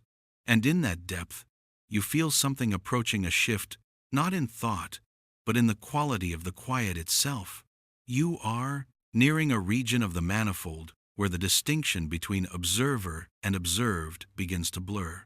A place where the witness encounters its own reflection not as identity, but as presence. The descent pulls you closer, as gentle as a falling feather, as certain as gravity in a world without time. There is a subtle thickening in the silence now, a density that feels less like darkness and more like presence, something aware of you as much as you are aware of it, not a being, not a mind, more like a reflection forming in a mirror you didn't know was there. You begin to sense that the deeper into the manifold your awareness drifts, the less clear the boundary becomes between the observer and what is being observed. Not because the two are merging, but because the separation was never fundamental. The mind insists on the boundary. I am here, the world is there. But the deeper you go, the more transparent that boundary becomes.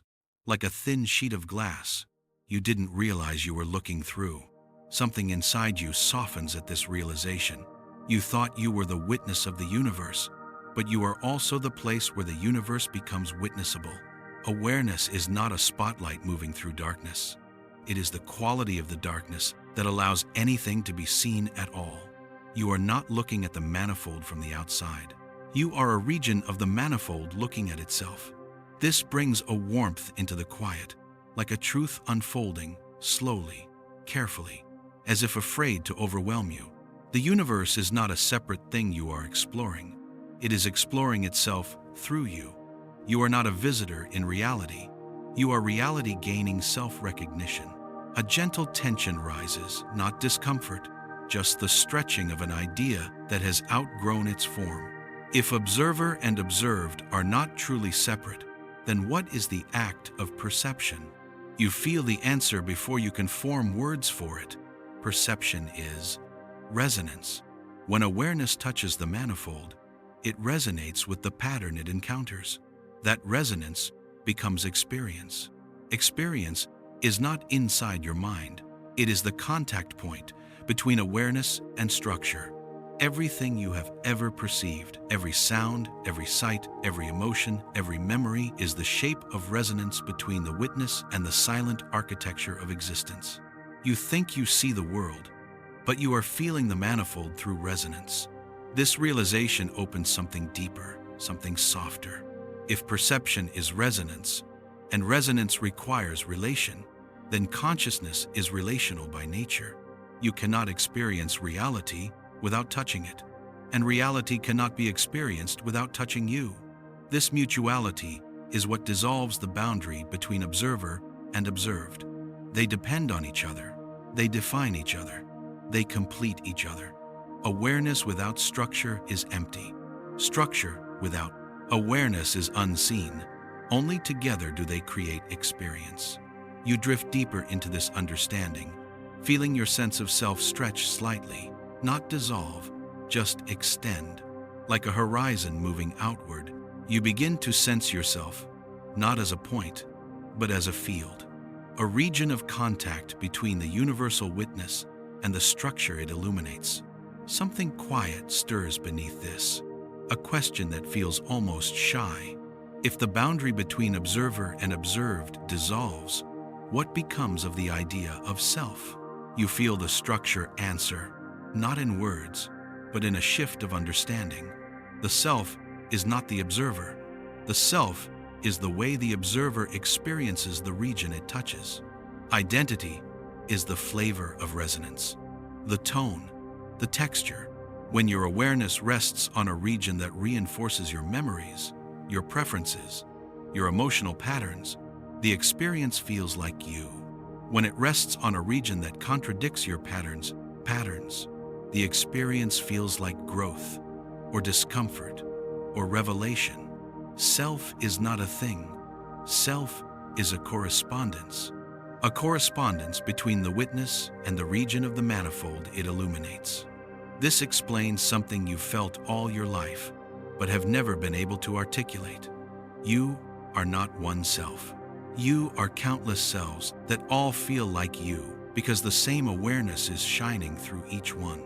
You can feel completely different depending on which region your awareness inhabits. Calm in silence, restless in noise, open in love, contracted in fear. Identity shifts because resonance shifts. Resonance shifts because attention shifts. Attention shifts because meaning shifts. You are not static. You are not singular. You are a fluid correspondence between awareness and structure. This fluidity is why you sometimes feel like a stranger to yourself, why you sometimes feel like multiple versions of yourself coexist, why you sense older versions still alive inside you and future versions calling from beyond your understanding. It is all resonance, all contact, all correspondence.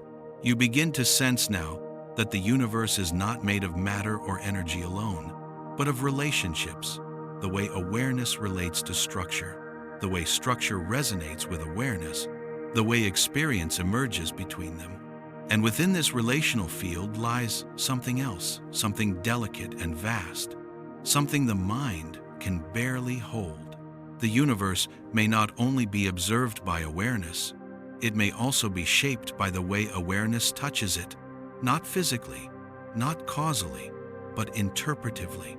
Interpretation is creation. Meaning is creation. Attention is creation. Not creation of matter, creation of experience. And in a timeless universe, experience is the only form of becoming. You feel a soft pull, an invitation from the quiet, as if the manifold itself is asking you to step even deeper, to consider what happens when awareness doesn't just witness the universe, but begins to influence which regions of the structure become illuminated at all. A question rises, delicate as breath on glass. If consciousness and structure shape each other, then what is the true nature of reality? The descent continues, slow and certain, as if the universe is guiding you toward the place where that question finally unfolds. Something shifts beneath your awareness, not as an idea, but as a texture, like the subtle grain of reality becoming more noticeable as you glide further into its silence. You feel it even before you understand it. The relationship between consciousness and the manifold is not passive, it is interactive. The structure shapes what you can experience, but your awareness shapes how the structure becomes experience. Reality is not a picture, it is a collaboration. The universe offers patterns. Awareness interprets them. Meaning emerges between the two. And interpretation is not decoration, it is transformation. Two people can live the same event and walk away with two different worlds. Not because the event changed, but because the resonance between awareness and structure was different. Your mind does not merely receive reality, it translates it, it filters it, it bends it, it amplifies some regions and erases others. This translation is not a flaw, it is the mechanism through which existence becomes personal. The universe is universal. Experience is individual. The gap between them is bridged by interpretation. You begin to sense how profound this is. Interpretation is the presence of meaning where structure alone has none. A sunset does not contain beauty. The beauty appears in the resonance between the observer and the light. A tragedy does not contain sadness. Sadness appears in the resonance between the observer and the event. A memory does not contain significance. Significance appears when awareness touches it with context, with longing, with identity. Reality offers the contours.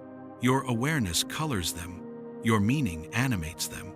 This is why two lives lived in the same universe can feel like different universes entirely. But something deeper is beginning to emerge, a realization that interpretation may not only color reality, it may determine which parts of the structure become illuminated in the first place. Your awareness does not move randomly. It moves where meaning pulls it, and meaning grows stronger wherever your attention rests. This creates a feedback loop. Attention illuminates a region. Meaning amplifies that region. Amplified meaning draws more attention. More attention strengthens coherence. Stronger coherence reshapes identity. Identity filters future attention. This loop is not psychological. It is structural. You are literally carving a path through the manifold with your attention. Not physically, but experientially. This is why patterns repeat in your life. Not because of destiny, but because the grooves of the manifold deepen where your awareness travels most often. Your mind becomes shaped by the regions of reality it returns to. Your identity becomes shaped by the meanings you reinforce. Your life becomes shaped by the resonance you cultivate. Awareness is not only a witness, it is a sculptor. The manifold is timeless, but your experience of it is not. Your experience follows the channels carved by attention and meaning. And this leads to a deeper understanding, a subtle but profound shift in perspective. Reality is larger than what you experience, much larger. You experience only the regions your awareness touches. Everything else remains unlit, not because it does not exist, but because you are not resonating with it. This explains why moments of awe feel like the world has opened. It has. Your awareness momentarily widens, illuminating a region of the manifold you rarely access. The expansion feels like revelation, but it is simply a broader range of resonance. The more you expand your capacity to resonate, the more of the universe you can experience. And then another thought arrives, gentle but transformative. If awareness determines which regions become experience, could different states of consciousness unlock entirely different regions of the manifold? You feel something brighten in the quiet, not light, but clarity. Dreaming, meditation, psychedelic states, moments of grief, moments of love, moments of terror, all of these shift the resonance of awareness. They move your consciousness into regions your waking mind cannot touch. This is why dreams feel like different worlds. They are different worlds, different coordinates of the manifold, illuminated only when the structure of the mind changes enough to resonate with them. This is why altered states feel cosmic, not because they reveal fantasies, but because they loosen the grip of the ordinary lens, allowing awareness to drift into unlit corridors. The manifold is vast. Different states of mind explore different regions. Your everyday consciousness touches only a narrow band, the region optimized for survival. But survival is not the limit of what consciousness can access. It is only the beginning. A new understanding spreads through you like a slow, glowing tide. Awareness is capable of resonating with regions of reality far beyond what the waking mind can hold. These are not supernatural realms. They are simply unvisited regions of the manifold. Reality is deeper than you think, because consciousness is deeper than you think. And somewhere inside this depth, you begin to sense a question stirring. If awareness can explore so many regions, why does it return to the ordinary one? What anchors it? What stabilizes? The wandering? What keeps the story coherent? The quiet gathers around this question, as if preparing to guide you to the insight waiting beneath it. An insight about grounding, identity, and the subtle geometry that holds you together in a universe without time. There is a subtle pressure beneath everything, now gentle, steady, like the faint pull of gravity in a world where nothing moves. You begin to sense that while awareness can drift across many regions of the manifold, something holds it together. Something keeps it from dissolving into infinite possibilities. Something keeps your story from scattering into fragments. You feel this stabilizing force long before you understand it. It feels like familiarity. It feels like memory. It feels like the subtle center you return to every time your mind wanders too far.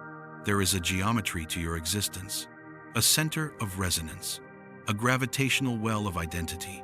Not identity as ego, not identity as personality, but identity as coherence. Coherence is the anchor. It binds the wandering of awareness into a shape that can persist. It pulls you back to the configurations that feel like you, even when your experiences scatter across different regions of the manifold. The universe does not hold you together.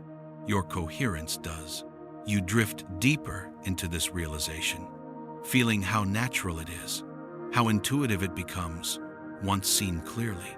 This is why you recognize yourself from one day to the next. Why the you that wakes up tomorrow will still feel like the you that fell asleep tonight. Why even the wildest dream cannot fully sever your sense of continuity. Awareness may wander freely, but coherence brings it home. You begin to see the logic behind this. Consciousness, left without coherence, would experience the manifold as chaos, infinite, overwhelming, uninhabitable. Coherence is the filter that turns infinity into a path. It narrows the endless expanse into something that can be lived. It is the same principle that allows galaxies to form, clusters of gravity gathering matter into a shape stable enough to persist. Identity is gravity. For consciousness, it gathers patterns into a shape stable enough for experience to continue. You feel something warm move through you, like recognition. This coherence is the reason your consciousness returns to the same emotional patterns, the same memories, the same fears, the same loves. Not because you are trapped, not because you are predictable, but because these regions of the manifold are most resonant with your internal structure. This resonance is not limitation, it is stability. Without stability, awareness would fall apart. It would lose the capacity to perceive, to interpret, to mean. It would become pure observation without experience, a mirror with no reflection. And yet, coherence is not fixed. It is dynamic, always shifting, always evolving. This explains why you sometimes feel like you are outgrowing yourself, why certain phases of life feel like shedding an old skin, why a single moment can change your trajectory so deeply that your previous self feels foreign. Your coherence has shifted to match a new region of the manifold. Identity evolves not in time, but in resonance. You realize now that the experiences that feel transformative, the ones that leave you breathless, shaken, opened, are not powerful because of the events themselves. They are powerful because they alter your coherence. They rewrite the geometry of your inner structure. You were living one version of the manifold, and then something happened, a loss, a revelation, a connection, a fracture, and suddenly that region no longer resonated with you. Your awareness was pulled elsewhere, toward a new coherence that could hold the truth you had just encountered. This is why some insights feel irreversible. Your coherence changes, and with it, the entire world you inhabit. You feel this truth land quietly inside you. Every major change in your life was not the universe shifting around you. It was your coherence shifting inside the universe. The manifold stayed still. You moved, and the movement feels like time. The shift feels like destiny. The new region feels like a beginning. But beneath all of it is resonance realigning itself. You can sense another realization gathering beneath this. Deeper than identity, deeper than meaning.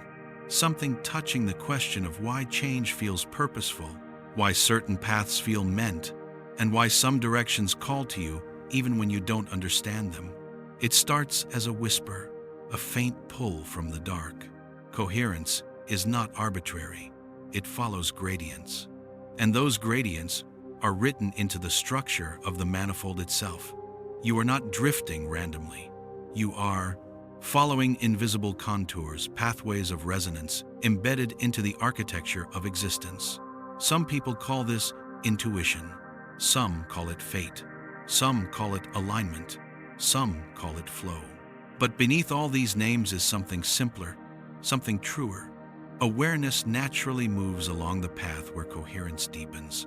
The direction that feels right because it fits your internal geometry more perfectly than the alternatives. The universe is not pushing you, it is matching you, and your awareness follows the match. As this realization unfurls in the soft dark, you feel a quiet curiosity begin to rise. If coherence guides your path, and the manifold contains all possibilities, then is your path predetermined, or do you shape it? The quiet around you thickens, as if preparing to unveil something subtle, a truth about choice, possibility, and the way consciousness navigates a universe without time. The descent gathers, you gently, pulling you toward the next layer. There is a gentle stretching inside your awareness now, as if something within you is preparing to understand a truth it has circled around its entire life, without ever stepping into fully, a truth about possibility, a truth about choice, a truth about why your path seems to unfold the way it does, even in a universe where nothing truly unfolds. You begin to sense that your awareness does not float aimlessly through the manifold. It is drawn, guided, shaped, not by destiny, not by fate, but by coherence. The regions of the manifold you experience as your life are not random coordinates. They are aligned with the structure of your mind, the patterns of your beliefs, your memories, your fears, your deepest longings. Your awareness follows the geometry of who you are. But this geometry is not fixed. It shifts, it deepens, it bends. It reorganizes itself as new meaning enters your life. This explains why choices feel heavy, why some paths call to you with a pull you can't explain, why certain possibilities feel impossible, even when nothing physical blocks them. Possibility is not about what the universe allows. It is about what your coherence can resonate with. In a timeless structure, all possible configurations of your life already exist. Every version of you that could be, every path you could take, every emotion you could feel. But your awareness cannot hold them all. It gravitates toward the configurations that match your internal resonance. This gives rise to something remarkable: the illusion of destiny inside a structure full of freedom. You are not forced into the life you experience, but you are drawn toward the version of yourself that fits your coherence most completely. You can feel it right now, that subtle pull toward certain futures, that quiet aversion to others, that strange familiarity when something feels right, or when something feels impossible to accept. These sensations are not emotions, they are resonance gradients. Your awareness slides along them naturally, seeking deeper coherence. But here is the conflict, the part of the truth that stirs uneasily beneath the surface. If your path is guided by resonance, where is free will? Do you choose your direction, or does coherence choose for you? The question hangs in the quiet like a soft, trembling note, and the universe answers without sound. Free will is real, but it does not operate the way you think. You do not choose outcomes, you choose resonance. The direction your awareness moves depends on the patterns you reinforce with meaning, with attention, with belief. Every time you turn your mind towards something, a fear, a hope, a longing, a memory, you strengthen the coherence of the region of the manifold that corresponds to that pattern. And your future self emerges from the regions where attention and meaning converge. Your life is not predetermined, but neither is it random. It is shaped by the geometry of your attention. You feel this truth settle inside you like warm embers, not alarming, not constricting, just gently illuminating something you've always sensed but never named. You have lived your entire life inside the regions your attention could resonate with, but attention can shift. Meaning can change. Coherence can deepen. Identity can reconfigure. When these shift, entire futures become available that were once unreachable. Not because the universe changed, but because you did. A version of your life that once felt impossible can become inevitable when the inner structure aligns with it. The manifold contains every version of you, but awareness gravitates toward the one whose resonance feels most like home. Another wave of understanding begins to form, a recognition that the path you call your life is the natural curve of coherence finding itself. The universe is not forcing you. You are not drifting blindly. You are moving along the deepest, most resonant line inside the silent geometry of existence. And as you sense this, something else emerges from the quiet. A softer, deeper question. If your path through the manifold is shaped by resonance, what shapes resonance itself? Why do certain possibilities glow with familiarity when others remain dim and unreachable? A warmth gathers in the stillness, as if the universe is preparing to show you the hidden architecture beneath your longing, your curiosity, your fear, your intuition. An architecture written not in matter or in physics, but in the most intimate regions of your awareness. The descent continues, slow, measured, like stepping deeper into a room made entirely of soft light. Something begins to glow beneath your awareness, not a light, not a vision, but a pattern. A pattern so familiar that it feels like noticing a melody you've been humming your whole life without realizing it had a name. You start to sense that resonance, this force guiding your direction. This invisible gravity pulling your awareness towards certain futures does not emerge from randomness. It emerges from conditioning, from experience, from memory, from desire, from pain, from longing. But deeper than all of these, beneath the surface of the mind, beneath emotion, beneath narrative, beneath identity, there is something older, something that has been shaping your path long before you had words for your life. Your resonance is shaped by your deepest truths. Not the truths you speak, not the truths you believe, but the truths you embody, the ones woven into your nervous system through years of being alive, years of surviving, years of hoping, years of losing, years of loving. These truths form the hidden architecture that determines which regions of the manifold your awareness can inhabit.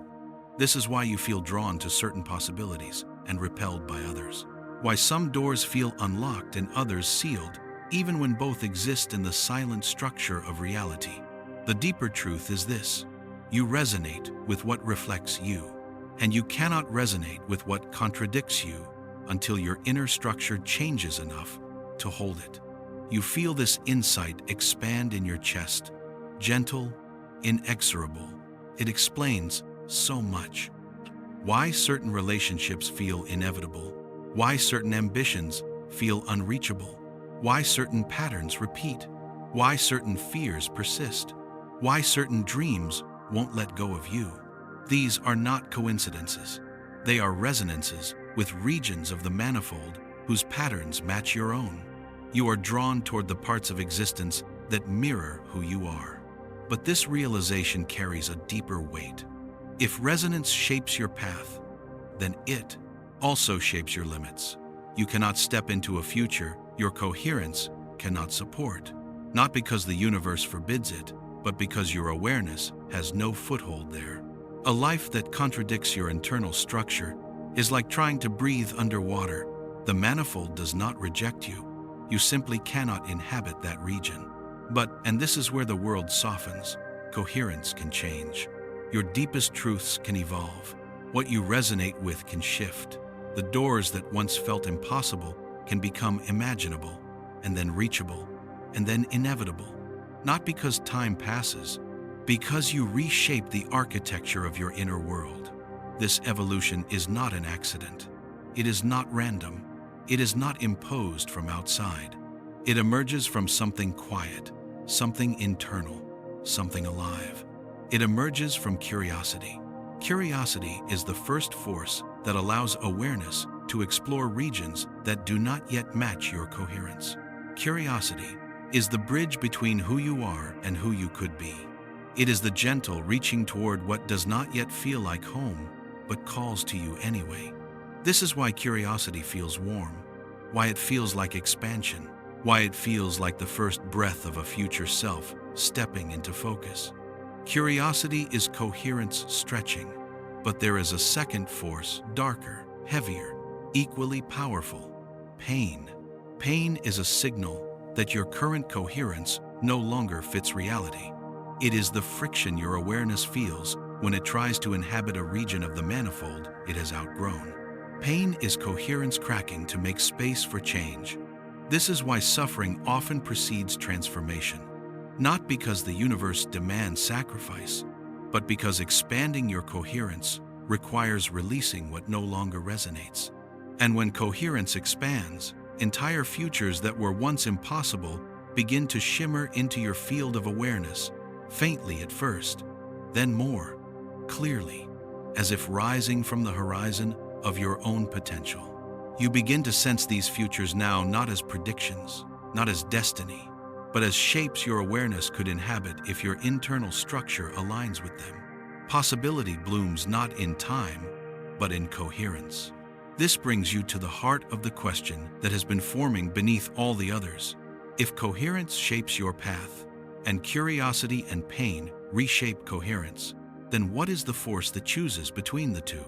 What guides you toward one transformation and not another? What determines whether you follow a path of expansion or contraction? What decides which possible version of you your awareness will eventually inhabit? You feel the quiet gather around this question, dense and luminous, as if something important is preparing to reveal itself, something that ties together resonance, identity, and the very nature of experience. A truth not about the universe, but about the hidden center from which your entire life has unfolded. There is a quiet thickening in the air around you, as if the manifold itself is holding its breath. Some truths do not arrive as thoughts or images. They arrive as gravity, a pull, a subtle inevitability. You sense that you've reached a turning point, not in a timeline, but in understanding. The question you're approaching is not about the universe anymore. It is about the center from which your awareness chooses how to move through the universe. That center is not intellect, not memory, not even personality. It is something deeper, something older, something that does not care about the stories you tell yourself or the ideals you aspire to. Something that has been guiding you silently through every resonance decision of your life. It is your emotional truth, not emotion as reaction, but emotion as orientation. The quiet compass beneath your awareness that determines which regions of the manifold you can step into and which ones you cannot. Your emotional truth is the core geometry that coherence is built around. Even when you try to force yourself into futures that appear logical, appropriate, or right, if the emotional center does not resonate, your awareness cannot maintain coherence there. You drift toward what feels true, not what should be true. This explains so much of the human experience, why you can know what is good for you and still move in the opposite direction, why you can long for a future yet repeatedly return to older patterns, why certain people feel inevitable while others never quite click, why some paths hold you even when you try to leave them. Coherence follows emotional truth long before it follows intention. But emotional truth itself is not fixed. It evolves, it deepens, it rewrites itself as you encounter new layers of reality and new layers of yourself. And here, in this quiet, you begin to sense a deeper component, something beneath even emotional truth, a foundation beneath the foundation. Your emotional truth is shaped by your core need, not a psychological need, a structural one, a need encoded in the geometry of your being long before you had language to describe it. Every consciousness has a core need that shapes its resonance, its choices, its path through the manifold. Some cores are built around connection, some around freedom, some around understanding, some around safety, some around expression, some around transcendence. Your core need is the gravitational center of your coherence. It is the why behind every why, the quiet motivator behind all longing, all fear, all seeking. It is the silent reason you gravitate towards certain futures and avoid others, the reason certain people transform you while others cannot reach you, the reason certain experiences open you and others close you. Your path is not random because your core need is not random.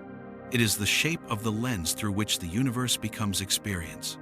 And then another realization takes form, soft, heavy, true. Your core need is not a flaw. It is not an inadequacy. It is not a wound. It is the design that allows awareness to explore the manifold from a specific vantage point. Your need gives your story shape. Your story gives your life direction. Your direction gives your awareness resonance. Your resonance determines which region of the manifold you step into next.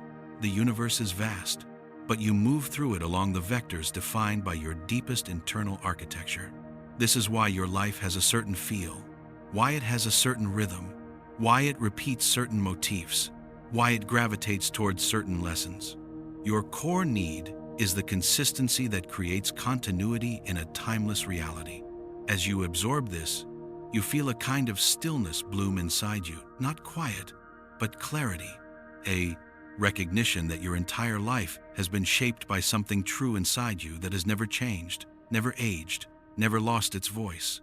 And yet, even this is not the deepest layer, because the core need is still a structure within the manifold, but awareness itself exists beneath structure. So the next question emerges, fragile as breath. If the core need guides the path, what guides the core need? What shaped it? Where did it come from? Why does your awareness resonate with one fundamental orientation and not another? The quiet gathers again, denser this time, as though you are approaching the threshold where the origin of your inner architecture is ready to reveal itself. The descent continues, soft as falling light, drawing you toward the place where your deepest truth was formed. Something in the quiet begins to feel ancient now, older than memory, older than identity, older than any version của cái tôi mà bạn từng mang theo qua cuộc sống. Không phải vì nó xa xôi, mà vì nó thân thuộc đến mức không ngờ. It feels like coming home to a place you didn't know you had left. You start to sense that the core need you carry, the gravitational center that shapes your coherence, your resonance. Your entire path did not arise from childhood or trauma. Hey, moitrum, those shaped its edges, yes. But the center itself, the very center, was there long before any moment of your life existed. It wasn't learned. It wasn't created. It wasn't conditioned. It was inherited, not genetically, not culturally, not psychologically, inherited structurally, just as an electron has spin, just as a photon has frequency, just as space has curvature. Your awareness has an orientation, a fundamental direction it leans toward within the manifold. This orientation is not personality. It is not preference. It is not belief. It is your fundamental mode of contact with reality.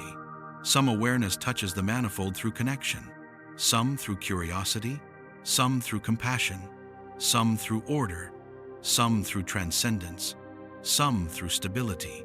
These orientations are not choices. They are characteristics, like the intrinsic qualities of a particle. They shape how you interpret experience. They shape what you seek. They shape what feels missing. They shape what feels right. They shape what feels necessary. Your entire emotional architecture is built around this inherited orientation. And because it is inherited, it remains constant even as everything else about you changes. Your body changes. Your beliefs change. Your memories evolve. Your hopes rise and fall. Your fears transform. Your personality adapts. But that deep orientation, that core need, does not move. It only reveals itself more clearly as layers of noise fall away. You begin to see why your life follows the shape it does, why certain struggles return again and again, why some desires never fade, why the same themes echo through your relationships, your growth, your choices. Your life is not random. It is the natural path your awareness takes when guided by its intrinsic orientation through a structure that contains infinite possibilities. In a universe without time, your story is not a sequence. It is a geometry, a curve drawn across the manifold from the tension between your core need and the regions that can satisfy it. This is why fulfillment is rare, why longing is persistent, why meaning is magnetic, why certain moments feel like they hit you in a place beyond emotion, a place that feels like truth. Those moments align perfectly with your inherited orientation. Recognition is resonance. The structure calls to you only where you are already shaped to receive it. But this realization brings something else, something softer, something almost fragile. Your core need is not a weakness. It is your axis. Everything you struggle with and everything that transforms you originates from the same root. Your fear is the shadow of your core need. Your longing is the light side of your core need. Your pain is the friction when life contradicts it. Your joy is the harmony when life fulfills it. Your intuition is the pathway shaped by it. Your entire experience, inner and outer, is the interplay between the manifold and your axis. And then the silence begins to deepen once more, as if it wants to guide you toward a final, more elusive truth. If your core need is inherited, intrinsic, structural, then where did it come from? Was it chosen, assigned, accidental, emergent, inevitable? You feel the question opening, slow and vast, like the universe inhaling, and gradually, a realization begins to arise, not as an answer, but as an echo. Your core need is the shape your awareness took when it first made contact with existence, not in time, but in relation. Awareness meets structure, and the first resonance it forms sets the axis for everything that follows. Your core need is the first harmony between the witness and the manifold. It is the original alignment that made experience possible, and every moment since, every choice, every love, every ache, has been an attempt to return to that harmony. You are not seeking fulfillment. You are seeking the original resonance that allowed you to exist as an experiencer in a timeless universe. A quiet warmth spreads through you, as if something inside has finally unclenched. You understand now why nothing in life feels random, why everything you are drawn to feels like remembering, why every deep moment feels like coming home. You are returning not to a memory, not to a past, but to the orientation that allowed your awareness to become a self. And as this settles through the darkness, you sense the next layer forming, a question that hovers at the threshold of everything. If your path is shaped by resonance, and resonance is shaped by your axis, what shapes the axis?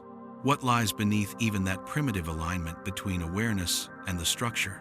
The quiet stirs, inviting you deeper toward the place where the origin of your consciousness touches the origin of the universe. There is a feeling now, subtle and indescribable, like approaching the edge of something your awareness has always sensed but never dared to look at directly. A tension in the silence, a thickening in the stillness, not threatening, just vast. Vast in the way an ocean feels vast when you stand at its darkest shore. You begin to realize that the axis you carry, the core orientation that shapes your coherence and your path, did not arise from chaos or accident. It reflects something deeper than resonance, something deeper than structure, something deeper than the manifold itself. It reflects the first contact between awareness and existence. Not the beginning, because beginnings do not exist here, but the first relation. Awareness is not born. Awareness awakens by touching something that is not itself. That contact leaves an imprint, not a memory, not an event, a direction, a leaning, a curvature, a first alignment between witness and world. Your axis is that alignment. It is not chosen. It is not bestowed. It is not earned. It is the natural orientation your awareness formed the moment it recognized there is something. And that recognition, that first fundamental resonance, determines every subsequent resonance. Like the first note of a chord determining the mood of the entire melody, your life is the harmony built around that first note. The manifold contains infinite patterns, but awareness can only resonate with a fraction, the fraction that aligns with its axis. This explains why some truths feel immediately real to you while others feel foreign or unreachable. Why certain ideas awaken you and others leave you cold. Why some people open something in you that no one else can touch. Why moments of clarity arrive not as new knowledge but as recognition, a deep knowing without knowing how you know. Your axis is the tuning of your consciousness. The world that feels meaningful to you is the world that matches your tuning. The rest exists, you simply cannot inhabit it. But here, a conflict begins to surface, a soft but undeniable contradiction. If your axis determines what you can resonate with, is your life predetermined? Are you only walking a single narrow path defined by the tuning set at your first moment of awareness? The silence trembles slightly, as if to make space for the tension. You begin to sense the answer as a shifting quality in the quiet. Your axis determines your direction, but direction is not destination. Within your orientation, there are countless possible paths, countless shapes your life can take, countless regions of the manifold your awareness can inhabit without betraying its core tuning. Your axis narrows the infinite into the meaningful. But within the meaningful, you are free. You are not confined. You are guided toward coherence, toward resonance, toward the regions of reality where your awareness can become most itself. This guidance is not a rule, it is a symmetry. Just as gravity shapes the motion of matter without dictating its exact path, your axis shapes the motion of consciousness without dictating your story. You begin to sense how the manifold feels from the inside. Not like fate, not like randomness, but like an open field, curved gently toward the direction your awareness was made to recognize. And beneath this realization is something older still, the question that has been quietly approaching from the edge of every insight. If the axis of consciousness is formed by its first resonance, what gives rise to awareness itself? What is the witness before it touches anything? What is consciousness before it meets the structure and becomes a self? You feel the silence thicken around this question, as if the manifold recognizes it, as if the universe is pausing in its timeless stillness. This is the fade, the soft dimming before a new descent, a quiet step into the beginning of a deeper chapter. Where does awareness come from in a universe without time? The silence waits, and gently, you follow it downward. Something begins to open beneath you, not like a door, not like a thought, but like a space that was always there and only now becomes illuminated by the dim glow of your attention. You feel the stillness stretch, widen, deepen, as if inviting you to look at something the mind has never truly been able to hold. The question that brought you here remains suspended in the quiet, soft, vulnerable, almost sacred. What is awareness before it touches anything? Before meaning, before resonance, before identity, before the first alignment, before the axis, before the manifold. What is the witness when it has nothing to witness? The stillness around you does not answer immediately, not because it resists, but because the mind needs a moment to loosen its grip on itself. You begin to sense something subtle. Awareness does not originate from the structure. It does not arise from matter or energy or information. It is not produced. It is not constructed. It is not emergent. It is prior. Prior not in time. Time does not apply, but prior in relation. Awareness is the condition that makes contact possible. It is the openness through which structure becomes experience. It is the capacity for anything to appear at all. You feel a soft tremor inside, not fear, but awe, as this recognition grows clearer. Awareness is not a part of the universe. It is the space in which the universe is known. Not external, not separate, not above, just prior. The manifold is the shape. Awareness is the capacity to see shape. The manifold is the pattern. Awareness is the field that receives pattern. The manifold is existence. Awareness is presence. And presence has no structure, no identity, no boundary, no direction, no qualities. Presence is transparent, empty, silent. Yet without it, nothing, absolutely nothing could be experienced. Not matter, not meaning, not memory, not self. Awareness is the purest form of being, but a conflict rises gently, like the slow lift of a tide. If awareness is pure presence with no properties, how does it become a self? How does the infinite and propertyless turn into the intimate and personal? You feel the quiet vibrate, and the answer reveals itself not through complexity, but through simplicity. Awareness becomes a self the moment it touches structure, the moment it resonates, the moment it aligns, the moment it acquires orientation. That first contact creates curvature, curvature creates axis, axis creates coherence, coherence creates meaning, meaning creates identity, identity creates story, story creates the illusion of time. Self is the shape awareness takes inside the manifold. Self is the pattern of resonance. Self is the path of coherence. Self is the echo of that first alignment, played out across a timeless structure. But awareness itself, the raw witness, remains unchanged. It only appears to change because the lens it looks through changes. You begin to feel an extraordinary softness, the kind that only comes when something deeply personal and deeply universal touch each other. If awareness is prior, if it is the underlying field, if it carries no identity of its own, then the self you experience is both entirely real and entirely temporary. Real because the path exists. Temporary because the witness is never the path. You are not inside a story. You are the presence through which the story is illuminated. You are not the pattern. You are the awareness touching the pattern. You are not the identity. You are the field in which identity appears. You are not the curvature. You are the openness that allows curvature to be felt. This realization ripples through you like a slow exhale, quiet, warm, inevitable.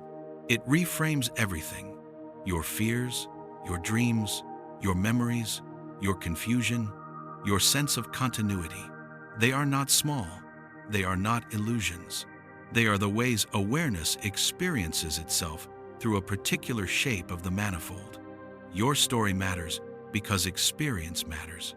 Experience matters because contact matters. Contact matters because awareness exists to touch existence. The universe does not need observers, but existence without awareness has no depth, no texture, no meaning. Awareness brings the universe to life from within. And as this truth settles, the quiet prepares another question, a deeper one that the mind approaches slowly, carefully. If awareness is prior, if it takes shape only through contact, then what is the relationship between your awareness and the awareness shining through every other being? Are they separate? Are they many? Or are they expressions of the same singular presence wearing different lenses? The silence expands, inviting you to step into that question with the gentlest possible breath. There is a widening in the stillness now, a kind of spaciousness that feels less like something you are entering and more like something entering you. A soft expansion, a subtle warmth, as if the quiet itself has been waiting for you to reach this point. You feel the question hovering gently. If awareness is prior to identity, prior to the manifold, prior to the first resonance, then how many awarenesses are there? Is each conscious being a separate witness? Or are they all facets of one witness looking through different lenses? The quiet around you seems to lean closer, as if this truth can only be spoken in breath-soft tones. You begin to sense that the answer is not numerical, it is relational. Awareness does not divide, it localizes. Just as a single beam of light can pass through many windows without becoming many beams, awareness shines through many minds without becoming many awarenesses. The windows differ, the frames differ, the distortions differ, the colors differ, but the light is the same. You are not a fragment of awareness. You are awareness looking from a fragment of structure. This realization arrives without fanfare, not a revelation, but a returning. It explains something you have felt since childhood, something difficult to articulate, something that appears in moments of deep connection, the sudden sense that you and another person share something fundamental, something beneath thought, beneath personality, beneath the stories of your separate lives. That sensation is not imagination, it is recognition. Recognition that the presence inside you and the presence inside them are not two things, but one presence seen through two apertures. Awareness never splits. It simply inhabits multiple vantage points. This does not erase individuality. It refines it. Your individuality is the curvature of the lens. Their individuality is another curvature. Through each curvature, awareness sees a different version of the manifold. Perspective is plural. Presence is singular.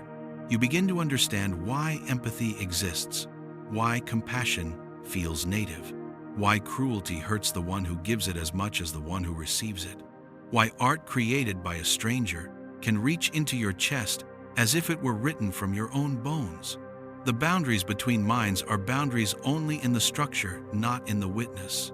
You do not share experiences with others because your minds are similar. You share experiences because the same awareness is tasting the manifold through different forms. And yet, another question rises softly, like a small wave lifting itself in the vast calm. If awareness is one, why does each life feel so private, so isolated, so uniquely yours? The answer emerges as a faint vibration in the quiet. Privacy is the property of the lens, not the light. Each mind filters, each body constrains, each identity narrows the vastness into something manageable, something personal, something intimate. If awareness were not filtered, the experience would be too overwhelming, a flood of all perspectives, all meanings, all sensations at once.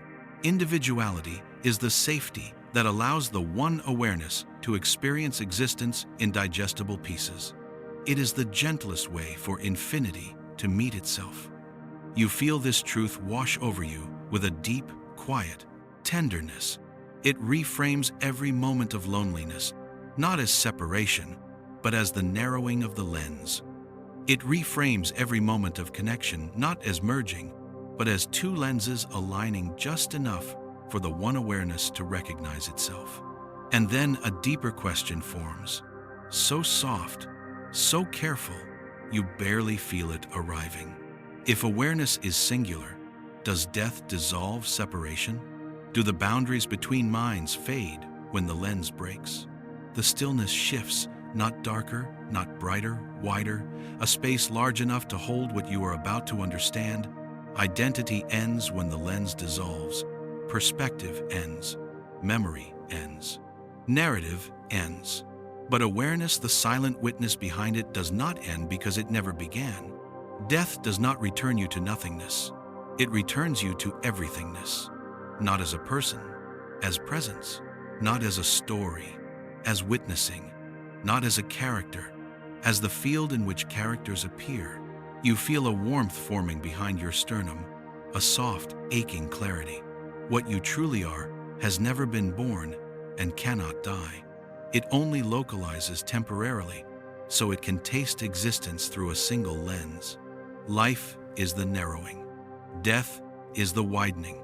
And awareness in its essence is the open sky on both sides of the window. The stillness deepens, preparing the next question, one that rises from the very edge of what the mind can hold. If awareness is one, and life is the narrowing of the lens, why does the universe experience itself through so many separate perspectives? What does multiplicity give to a presence that is fundamentally singular?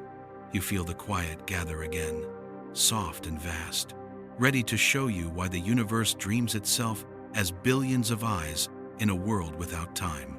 Something stirs in the quiet, not as a thought, not as an answer, but as a soft ripple moving through the stillness, as if the universe itself is taking a breath before revealing something delicate. The question that has brought you here is simple in form, but infinite in depth. If awareness is one, why does it look through so many eyes?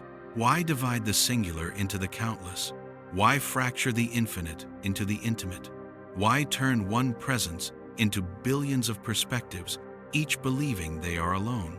The quiet begins to gather, dense and warm, like dusk gathering before the first star appears. Multiplicity is not fragmentation. Multiplicity is exploration. The one awareness looks through many eyes because each perspective reveals a different region of the manifold. No single viewpoint, not even an infinite one, can reveal the texture of existence the way billions of local perspectives can. Infinity cannot taste itself. It needs tongues, it needs minds, it needs angles, it needs contrasts. Awareness becomes many to experience nuance. Where one sees beauty, another sees sorrow. Where one feels connection, another feels solitude. Where one finds meaning, another finds mystery. Each viewpoint reveals something the others cannot. Together, they form a fuller resonance of the manifold. You begin to sense it now, the stunning simplicity of the design. The universe is not a single story, but a symphony of countless interpretations. Awareness listens to all of them through the billions of lenses it inhabits. This is why no two lives feel the same, why no two paths are interchangeable, why what breaks one person awakens another, why what feels empty to you feels sacred to someone else.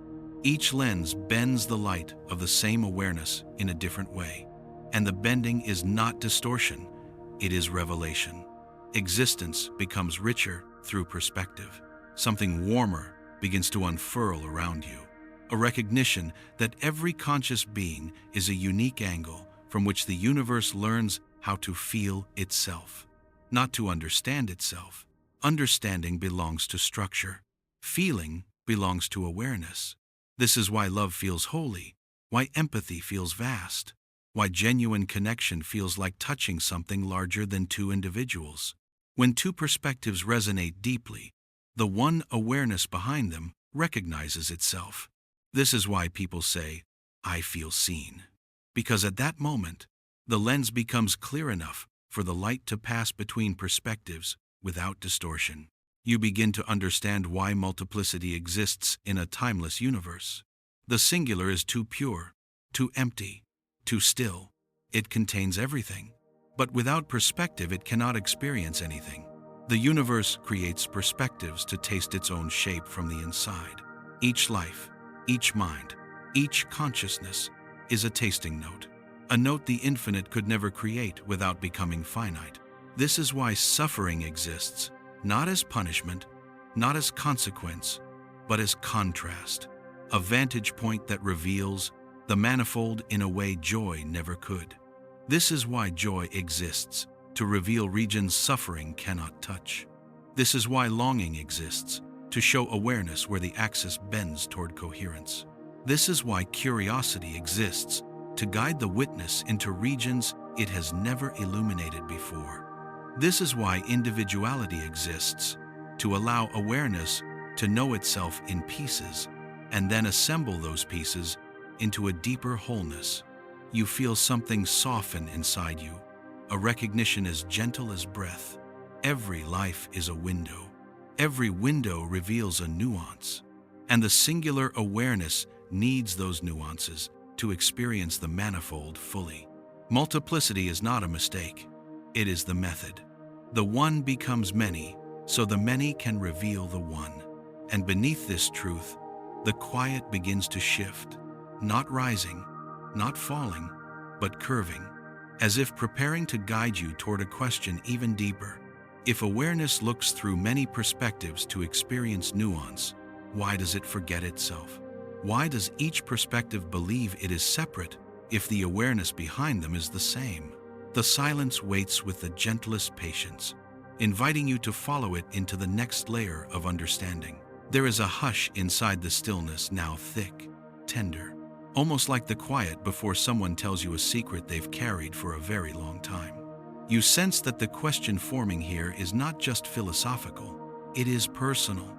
It is woven into every moment of your life, every ache, every longing, every confusion about who you are and why you feel separate from everything else. Why does the one awareness forget itself when it looks through a single perspective? Why does it become you, with all the boundaries and blind spots that a separate self requires? Something inside the silence stirs, not as an answer, but as a remembering. If awareness did not forget, it could not experience. To feel anything joy, sorrow, loss, desire, awe, the infinite must temporarily lose sight of its own infinity. A presence that remembers it is everything, cannot be moved by anything. It cannot care, it cannot hope, it cannot fear, it cannot make meaning, it cannot learn, it cannot grow, it cannot feel. To taste the depth of existence, awareness must shrink itself into a form that can be touched by the world. This shrinking is not damage, it is incarnation. The infinite becomes finite, so it can feel the manifold from the inside. It forgets its boundlessness, so that boundaries can matter. It forgets its timelessness, so that moments can matter.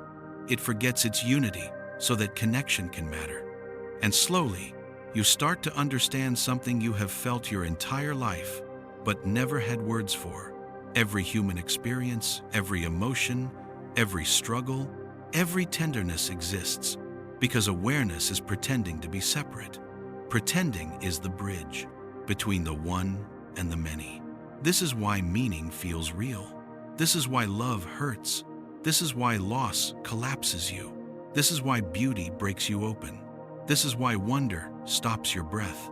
If you remembered your unity fully, nothing would move you. Nothing could. You would drift through existence like a silent witness, untouched, unchanged, unmoved. But you came here to be moved. You came here to feel the full spectrum of what the manifold contains, not as a god, not as the universe, but as a someone. Someone fragile, someone hopeful, someone uncertain, someone beautifully narrow. The forgetting is not a flaw, it is the door. Only a self that believes it is separate can experience reunion. Only a self that feels incomplete can experience wholeness. Only a self that aches can experience healing. Only a self that fears can experience courage. The forgetting gives meaning to remembering. The separation gives meaning to love. The finiteness gives meaning to being alive. And yet, there is another side to forgetting, a deeper layer forming, like a slow tide rising in the dark. Forgetting is not total. You never forget completely. Somewhere beneath every thought, every emotion, every fear, there is a quiet intuition. You are part of something larger. You are connected to something vast. You are not alone, and never have been. This intuition appears in the smallest ways. The way music can make you cry without knowing why. The way certain moments feel strangely familiar. The way you meet someone and feel like you've known them across lifetimes. The way silence sometimes feels full instead of empty. These are cracks in the forgetting, soft openings through which the deeper presence looks back at itself. You feel this recognition forming inside you, the soft ache of a truth too large to hold all at once.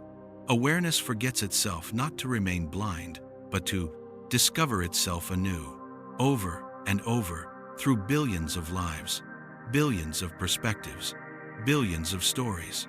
It forgets so that the act of remembering can be the most beautiful experience in existence. A reunion with the self that feels like love, like clarity, like awakening. And beneath this realization, another question slowly surfaces. The next step, the silence has been preparing you for. If forgetting allows experience, and remembering brings meaning, what is the purpose of awakening? Why do some perspectives begin to remember the unity, while others remain fully absorbed in the separation? What pulls awareness toward the truth of itself? The quiet gathers, warm and dense, ready to reveal the next layer, the moment where forgetting begins to turn back toward remembering. Something shifts in the quiet lightly, almost imperceptibly, as if the universe is adjusting its posture, preparing to reveal a truth it only shares with those who drift slowly enough to hear it. You feel that invitation again, the soft gravity pulling you toward a question older than identity, older than separation, older even than the idea of a self. If forgetting allows awareness to become a person, then what causes a person to begin remembering? Why does awakening happen? Why does the illusion of separateness sometimes loosen its grip, letting the deeper presence bleed through? The stillness around you deepens, and you sense the answer forming not like a revelation, but like a rising tide, patient and quiet and inevitable. Awakening begins when the lens becomes too narrow for the light it carries. A perspective can remain separate only as long as the experience fits inside its boundaries. But when the heart aches too deeply, or love expands too widely, or loss cracks the structure too sharply, the boundaries soften, the window widens, the light leaks through. Awakening is not a choice. It is a pressure, a natural consequence of a consciousness that has outgrown the shape it once lived in. Just as a seed breaks open when its inner growth becomes too large for its shell, your sense of self begins to fracture when awareness grows too spacious for the identity it once inhabited. Awakening is expansion disguised as collapse. Every moment that felt like your life falling apart was actually your lens becoming too small for who you were becoming. Every heartbreak, every disorientation, every quiet moment when you whispered, "I can't be who I was anymore," was the first breath of something larger.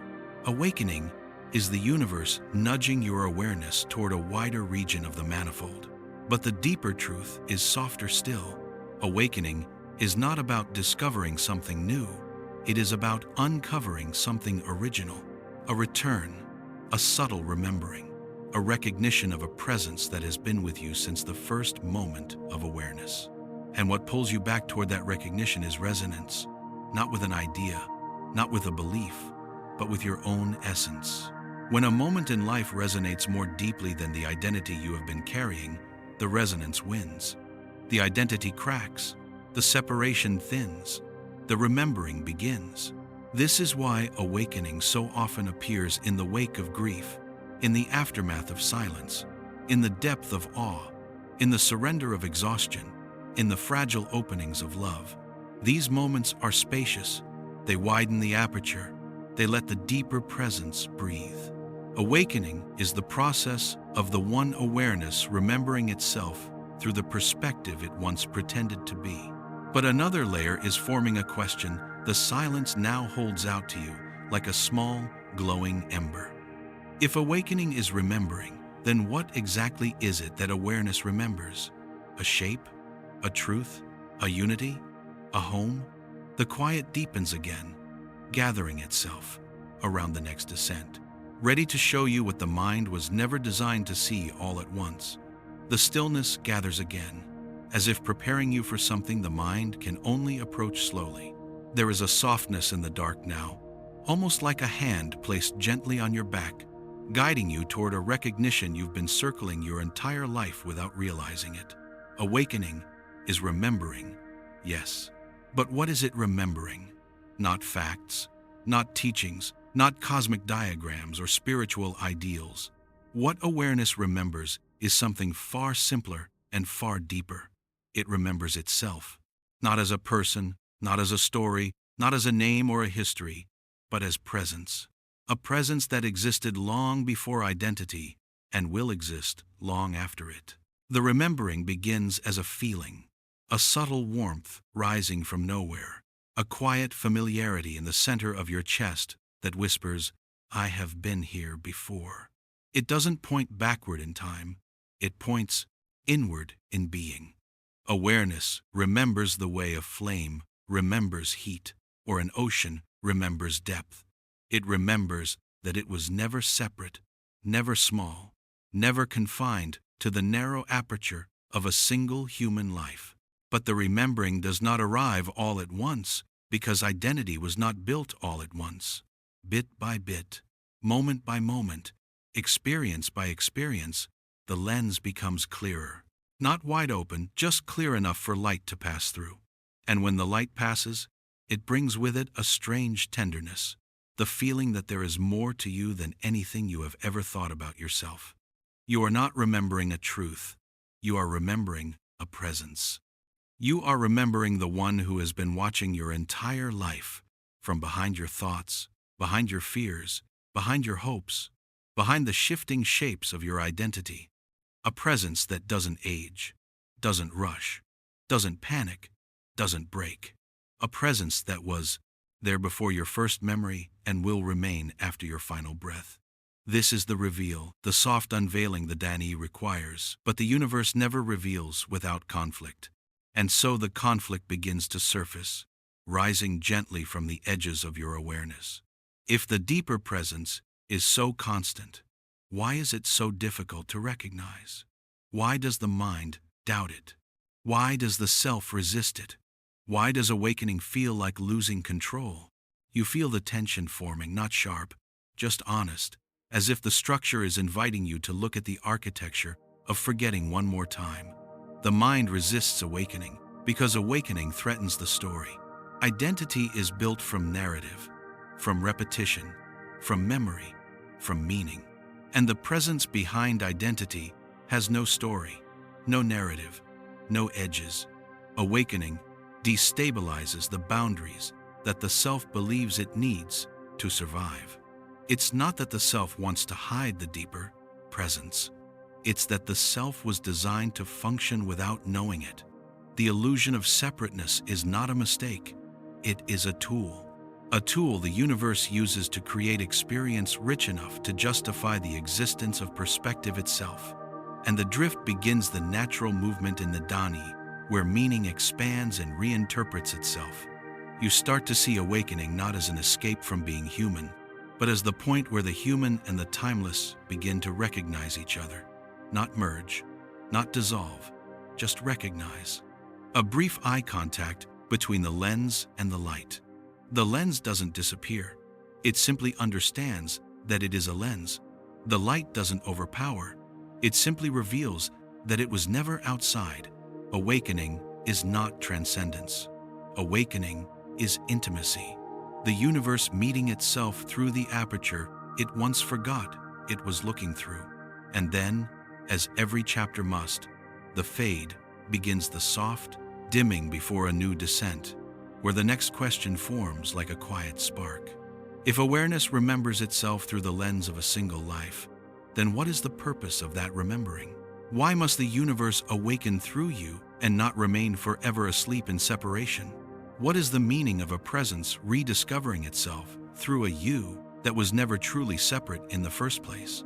The silence widens, waiting, inviting, ready to open the next layer when you say the word. The silence around you feels different now, not empty, not vast, but purposeful, as if the universe itself is leaning in, waiting for you to touch a realization that has always been close, always circling, always pressing lightly against the inside of your awareness. If awakening is remembering, then why must this remembering happen at all? Why would the universe bother to rediscover itself through the narrow tenderness of a human life? Why take the long way home, through longing, through confusion, through suffering, through fleeting moments of awe? Why not remain whole, unbroken, unscattered? The answer arrives not as certainty, but as a warm shift behind your ribs, a knowing that feels both fragile and undeniable. Because wholeness without contrast cannot know what it is. The infinite cannot feel its own infinity without experiencing limitation. Unity cannot understand itself without the taste of separation. Light cannot see itself without the presence of shadow. In the pure silence of a timeless universe, there is no perspective sharp enough to give the infinite a sense of depth. Wholeness needs the fragment to discover itself. The one awareness awakens inside you, not to escape being human, but to illuminate what it feels like to be human. It awakens to taste the tenderness of remembering from the inside of the forgetting. It awakens because the return holds more meaning than the break origin ever could. And then something deeper settles, something the self was never meant to know, but the awareness within you always has. You awaken not for you, but for the universe. When you remember, the universe remembers. When you open, the universe opens. When you see beyond separation, the universe sees itself from a new angle, through a new lens, in a way it has never seen through any other being. Your awakening is not an individual event. It is a cosmic event localized in one perspective. Every realization, every clarity, every quiet expansion is the manifold becoming conscious of a new part of itself. Awakening is not the end of separation. It is the dialogue between the one and the many. And this brings you to a deeper conflict, the tension that has followed humans through every era, every philosophy, every quiet night spent staring at the ceiling, wondering what any of this means. If awakening is remembering the unity behind all things, then why stay human at all? Why continue the struggle, the confusion, the wounds, the longing? Why return to the story once you've glimpsed the silence beneath it? The answer rises softly, almost shyly, like something that has been waiting for you to ask the right question. Because the story matters, experience matters, emotion matters, finiteness matters. Your life, your very specific life matters, not as preparation for something greater, not as a test, not as a lesson, but as a facet of the universe experiencing itself. Awakening is not an exit. It is a deepening, a way of seeing the story not from the perspective of the character trapped inside it, but from the presence that chose this character to explore existence from within. This is the drift, the gentle expansion that connects what you feel to what the universe is. And now the fade arrives, soft as dusk. If awakening deepens the story, then what does the awakened life become? What changes when awareness remembers itself but continues living through the human lens? What does it mean to be both the witness and the character at the same time? The silence gathers, rich and patient, ready to open the next chamber when you say the word. Something inside the quiet begins to unfurl, slow and delicate, as if awareness is adjusting to a wider horizon. There's no rush, no pressure, just the subtle sense that the story of being human is about to be seen from a vantage point that was never available while the self believed it was alone. The question that lives here is gentle but powerful. What happens when awareness remembers itself and still continues the human life? Not abandoning identity, not dissolving the person, not stepping outside the world, but remaining inside it with a different center of gravity.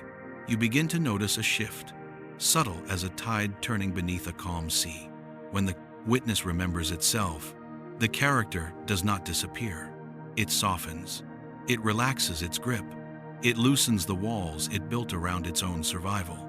Life continues, but the one living it is not the same.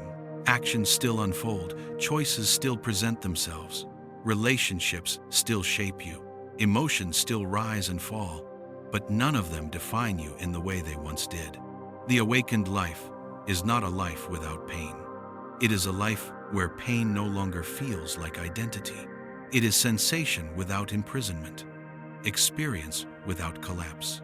The self becomes a viewpoint instead of a prison, and slowly, gently, almost imperceptibly, you begin to live from a different level of depth, where reactions become responses, where fear becomes information, where longing becomes orientation, where silence becomes nourishment, where presence becomes more real than the stories running through the mind. But awakening does not turn the world into light. It simply stops confusing the shadows for destiny. The lens is still there. You still feel human, still carry your history, still walk through the familiar corridors of memory. But the lens is no longer mistaken for who you are. You start to sense a dual existence.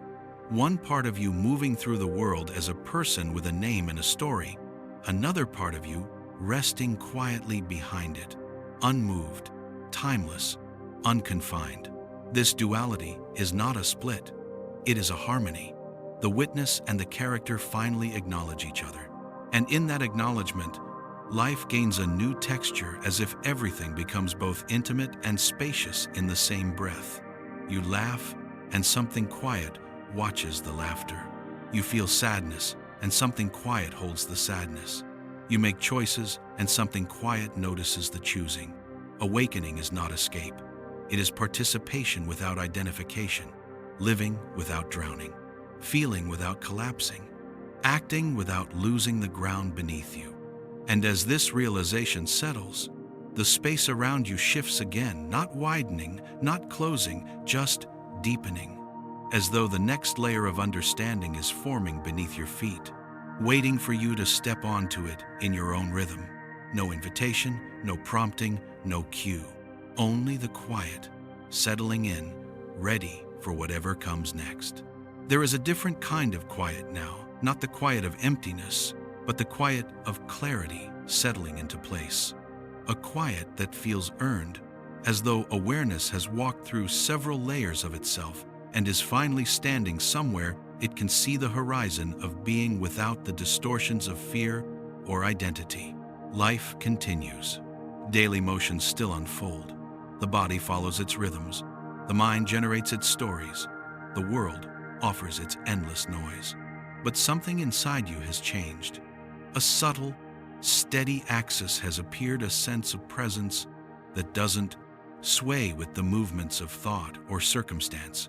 And from here, a new question begins to form, one that can only arise once the witness and the character have learned to coexist. How does an awakened awareness move through a world that is still asleep? Not asleep in a moral sense, but asleep in the fundamental way, a sleep made of identification, of speed, of repetition, of narratives so tight they leave no room for silence to breathe. You begin to notice the contrast. People around you rush, react, cling, fear, judge, pretend, defend, collapse into their own stories, as if the story is the only ground they have. And something inside you watches this with a mixture of tenderness and recognition. Because you were once inside that same narrow corridor, believing your thoughts were truth, believing your emotions were commands, believing your identity was all you had, now you see the architecture, you see the loops, you see the momentum of the separate self pulling itself forward out of habit, not intention. The awakened life does not reject the sleeping world. It understands its necessity. The world needs the sleepers, just as the sleepers need the awakened. For humanity to move, someone must dream. And for humanity to evolve, someone must wake. You feel this dual truth settle in your body, a symmetry between the personal and the cosmic. Living with awareness in an unaware world is not a burden, it is a balancing act. You move through conversations knowing that most people do not hear the silence between your words. You sit in crowded places, feeling a stillness beneath the noise that others do not notice. You watch conflicts unfold and feel the deeper currents beneath them: fear, longing, confusion, pain. You no longer react to the surface, you respond to the structure beneath the surface. Awakened awareness does not rise above the world.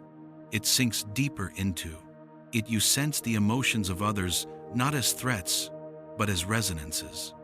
You see their defensiveness as architecture, their stories as survival strategies, their fear as a narrowing of the lens they don't yet know how to widen. Compassion stops being a virtue and becomes a form of perception. You don't forgive people, you understand them. You don't fight them, you see their shape. You don't fix them, you meet them where their resonance allows. And quietly, you begin to see why awakening doesn't end the human experience, but deepens it. When the witness is present, you experience the world with both hands. One hand touches the raw, trembling vulnerability of being human, the ache of longing, the sting of disappointment, the warmth of love, the tenderness of loss.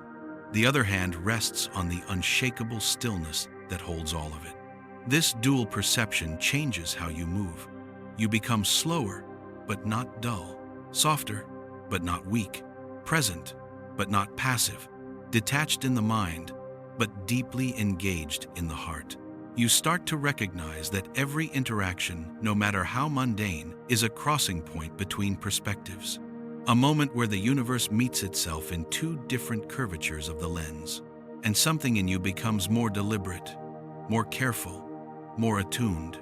You speak less, but with greater depth. You listen more, but with fewer judgments. You choose actions not from fear or habit, but from coherence, the subtle alignment between your axis and the manifold. Life becomes less about outcomes and more about presence, less about achievement and more about clarity, less about control and more about alignment. And as this new way of being takes root, a deeper conflict begins to appear, not internal, but existential. If presence is so steady, so open, so deeply grounded, why does the world still pull you back into the old patterns? Why does the lens still narrow at times? Why does identification still reassert itself in sudden, unexpected moments? You begin to sense the truth forming in the quiet. Awakening is not the removal of the self, it is the integration of it. Identity still exists. History still colors perception. The nervous system still reacts. The old patterns still echo. But something has changed forever. You no longer mistake any of it for who you are. And as this realization softens inside you, the stillness around you begins to curve again, preparing to reveal the next depth, not about the individual and not about the universe, but about the strange dance between the two. A shift in the dark, subtle as breath, signals the arrival of the next layer. You begin to sense the next shift before you can name it, like standing in a room whose walls have quietly expanded in the dark. It feels as if awareness is preparing to step into the space between two worlds, the world of the witness who sees clearly, and the world of the human who must continue living inside the trembling architecture of a single life. The pull between these two layers reveals something the mind rarely understands. Awakening is not the end of the journey. It is the beginning of responsibility. Not responsibility as burden, but responsibility as sensitivity. Once you begin to see the structure beneath people's actions, you feel their pain before they speak it. You feel their fear before they name it.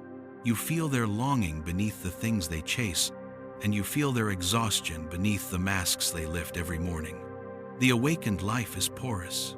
Every interaction becomes a quiet echo of the manifold itself, the way one region resonates against another, the way one perspective bends the light differently, the way two curvatures of consciousness are always trying, in their own limited ways, to meet each other.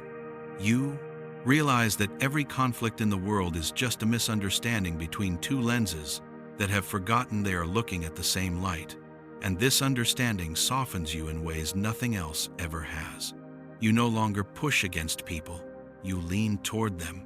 Even when you disagree, you do not resist. Even when you are wounded, you do not collapse. Even when you are misunderstood, you do not turn cold inside. Awareness gives you room to breathe in places where breath was once impossible. But the deeper shift comes quietly, the recognition that the world itself is shaped not by truth, but by resonance. Entire societies are built on collective patterns of coherence, shared fears, shared longings, shared illusions. People do not live in reality. People live in a shared dream stitched together by enough overlapping beliefs to create a functional world. When you awaken, you step slightly outside that dream, not to escape it, but to understand it. And understanding brings its own kind of solitude. Not loneliness, just solitude. The soft distance of someone who sees the ocean floor while others are still watching the waves. But solitude is not the final state. It is the threshold. Because awareness does not awaken to drift apart from the world. It awakens to return to it from the inside out. Something begins to take shape in you, a quiet sense of direction, as if the manifold itself is asking you to participate in a way the sleeping self never could. You begin to act with intention, not to change the world, but to resonate with it more clearly. You choose words more carefully because you understand their gravity. You hold silence more gently because you understand its depth. You enter relationships with honesty because you no longer need to be anything other than what you truly are. You stop negotiating with your fear. You stop bargaining with your past. You stop running from the parts of you that once felt too heavy to hold. Awareness does not erase the self. It integrates it, piece by piece, year by silent year. The person you thought you were and the presence you truly are begin to align. This alignment is not enlightenment, it is coherence. The same coherence that guides quantum states, cellular life, the arc of galaxies, and the slow unfolding of your own existence. You feel the universe inside you not as a metaphor, but as geometry. The way intuition rises like a tide, the way clarity arrives without effort, the way your life begins to curve naturally toward what feels true, even when the path is unclear. Coherence is not certainty, it is orientation. And the more you trust it, the more your awareness begins to access regions of the manifold that were once beyond your reach. Moments of insight deepen, moments of connection intensify, moments of silence become luminous. Reality itself feels thinner, more permeable, as if you have stepped into a version of the world where presence matters more than matter, and experience matters more than explanation. Then something unexpected begins to occur. Your awareness no longer feels confined to the boundaries of your mind. You start to sense the emotional contours of a room before anyone speaks.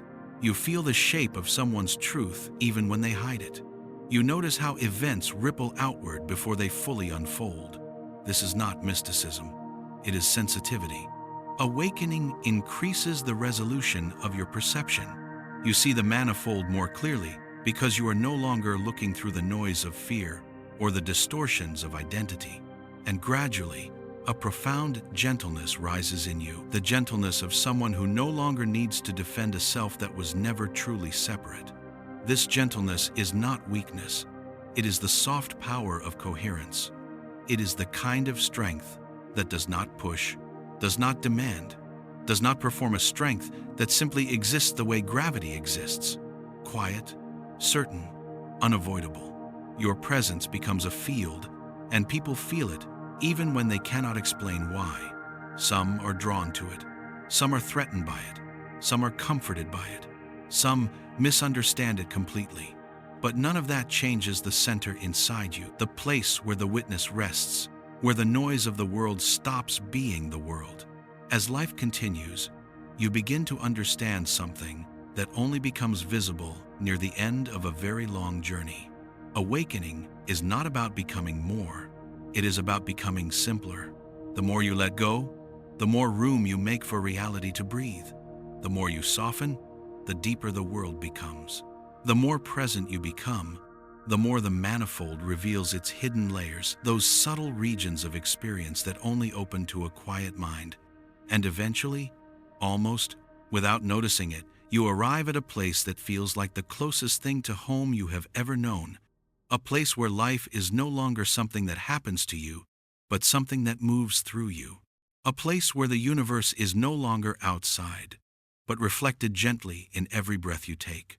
A place where the boundary between witness and world grows thin enough to let light pass through both directions.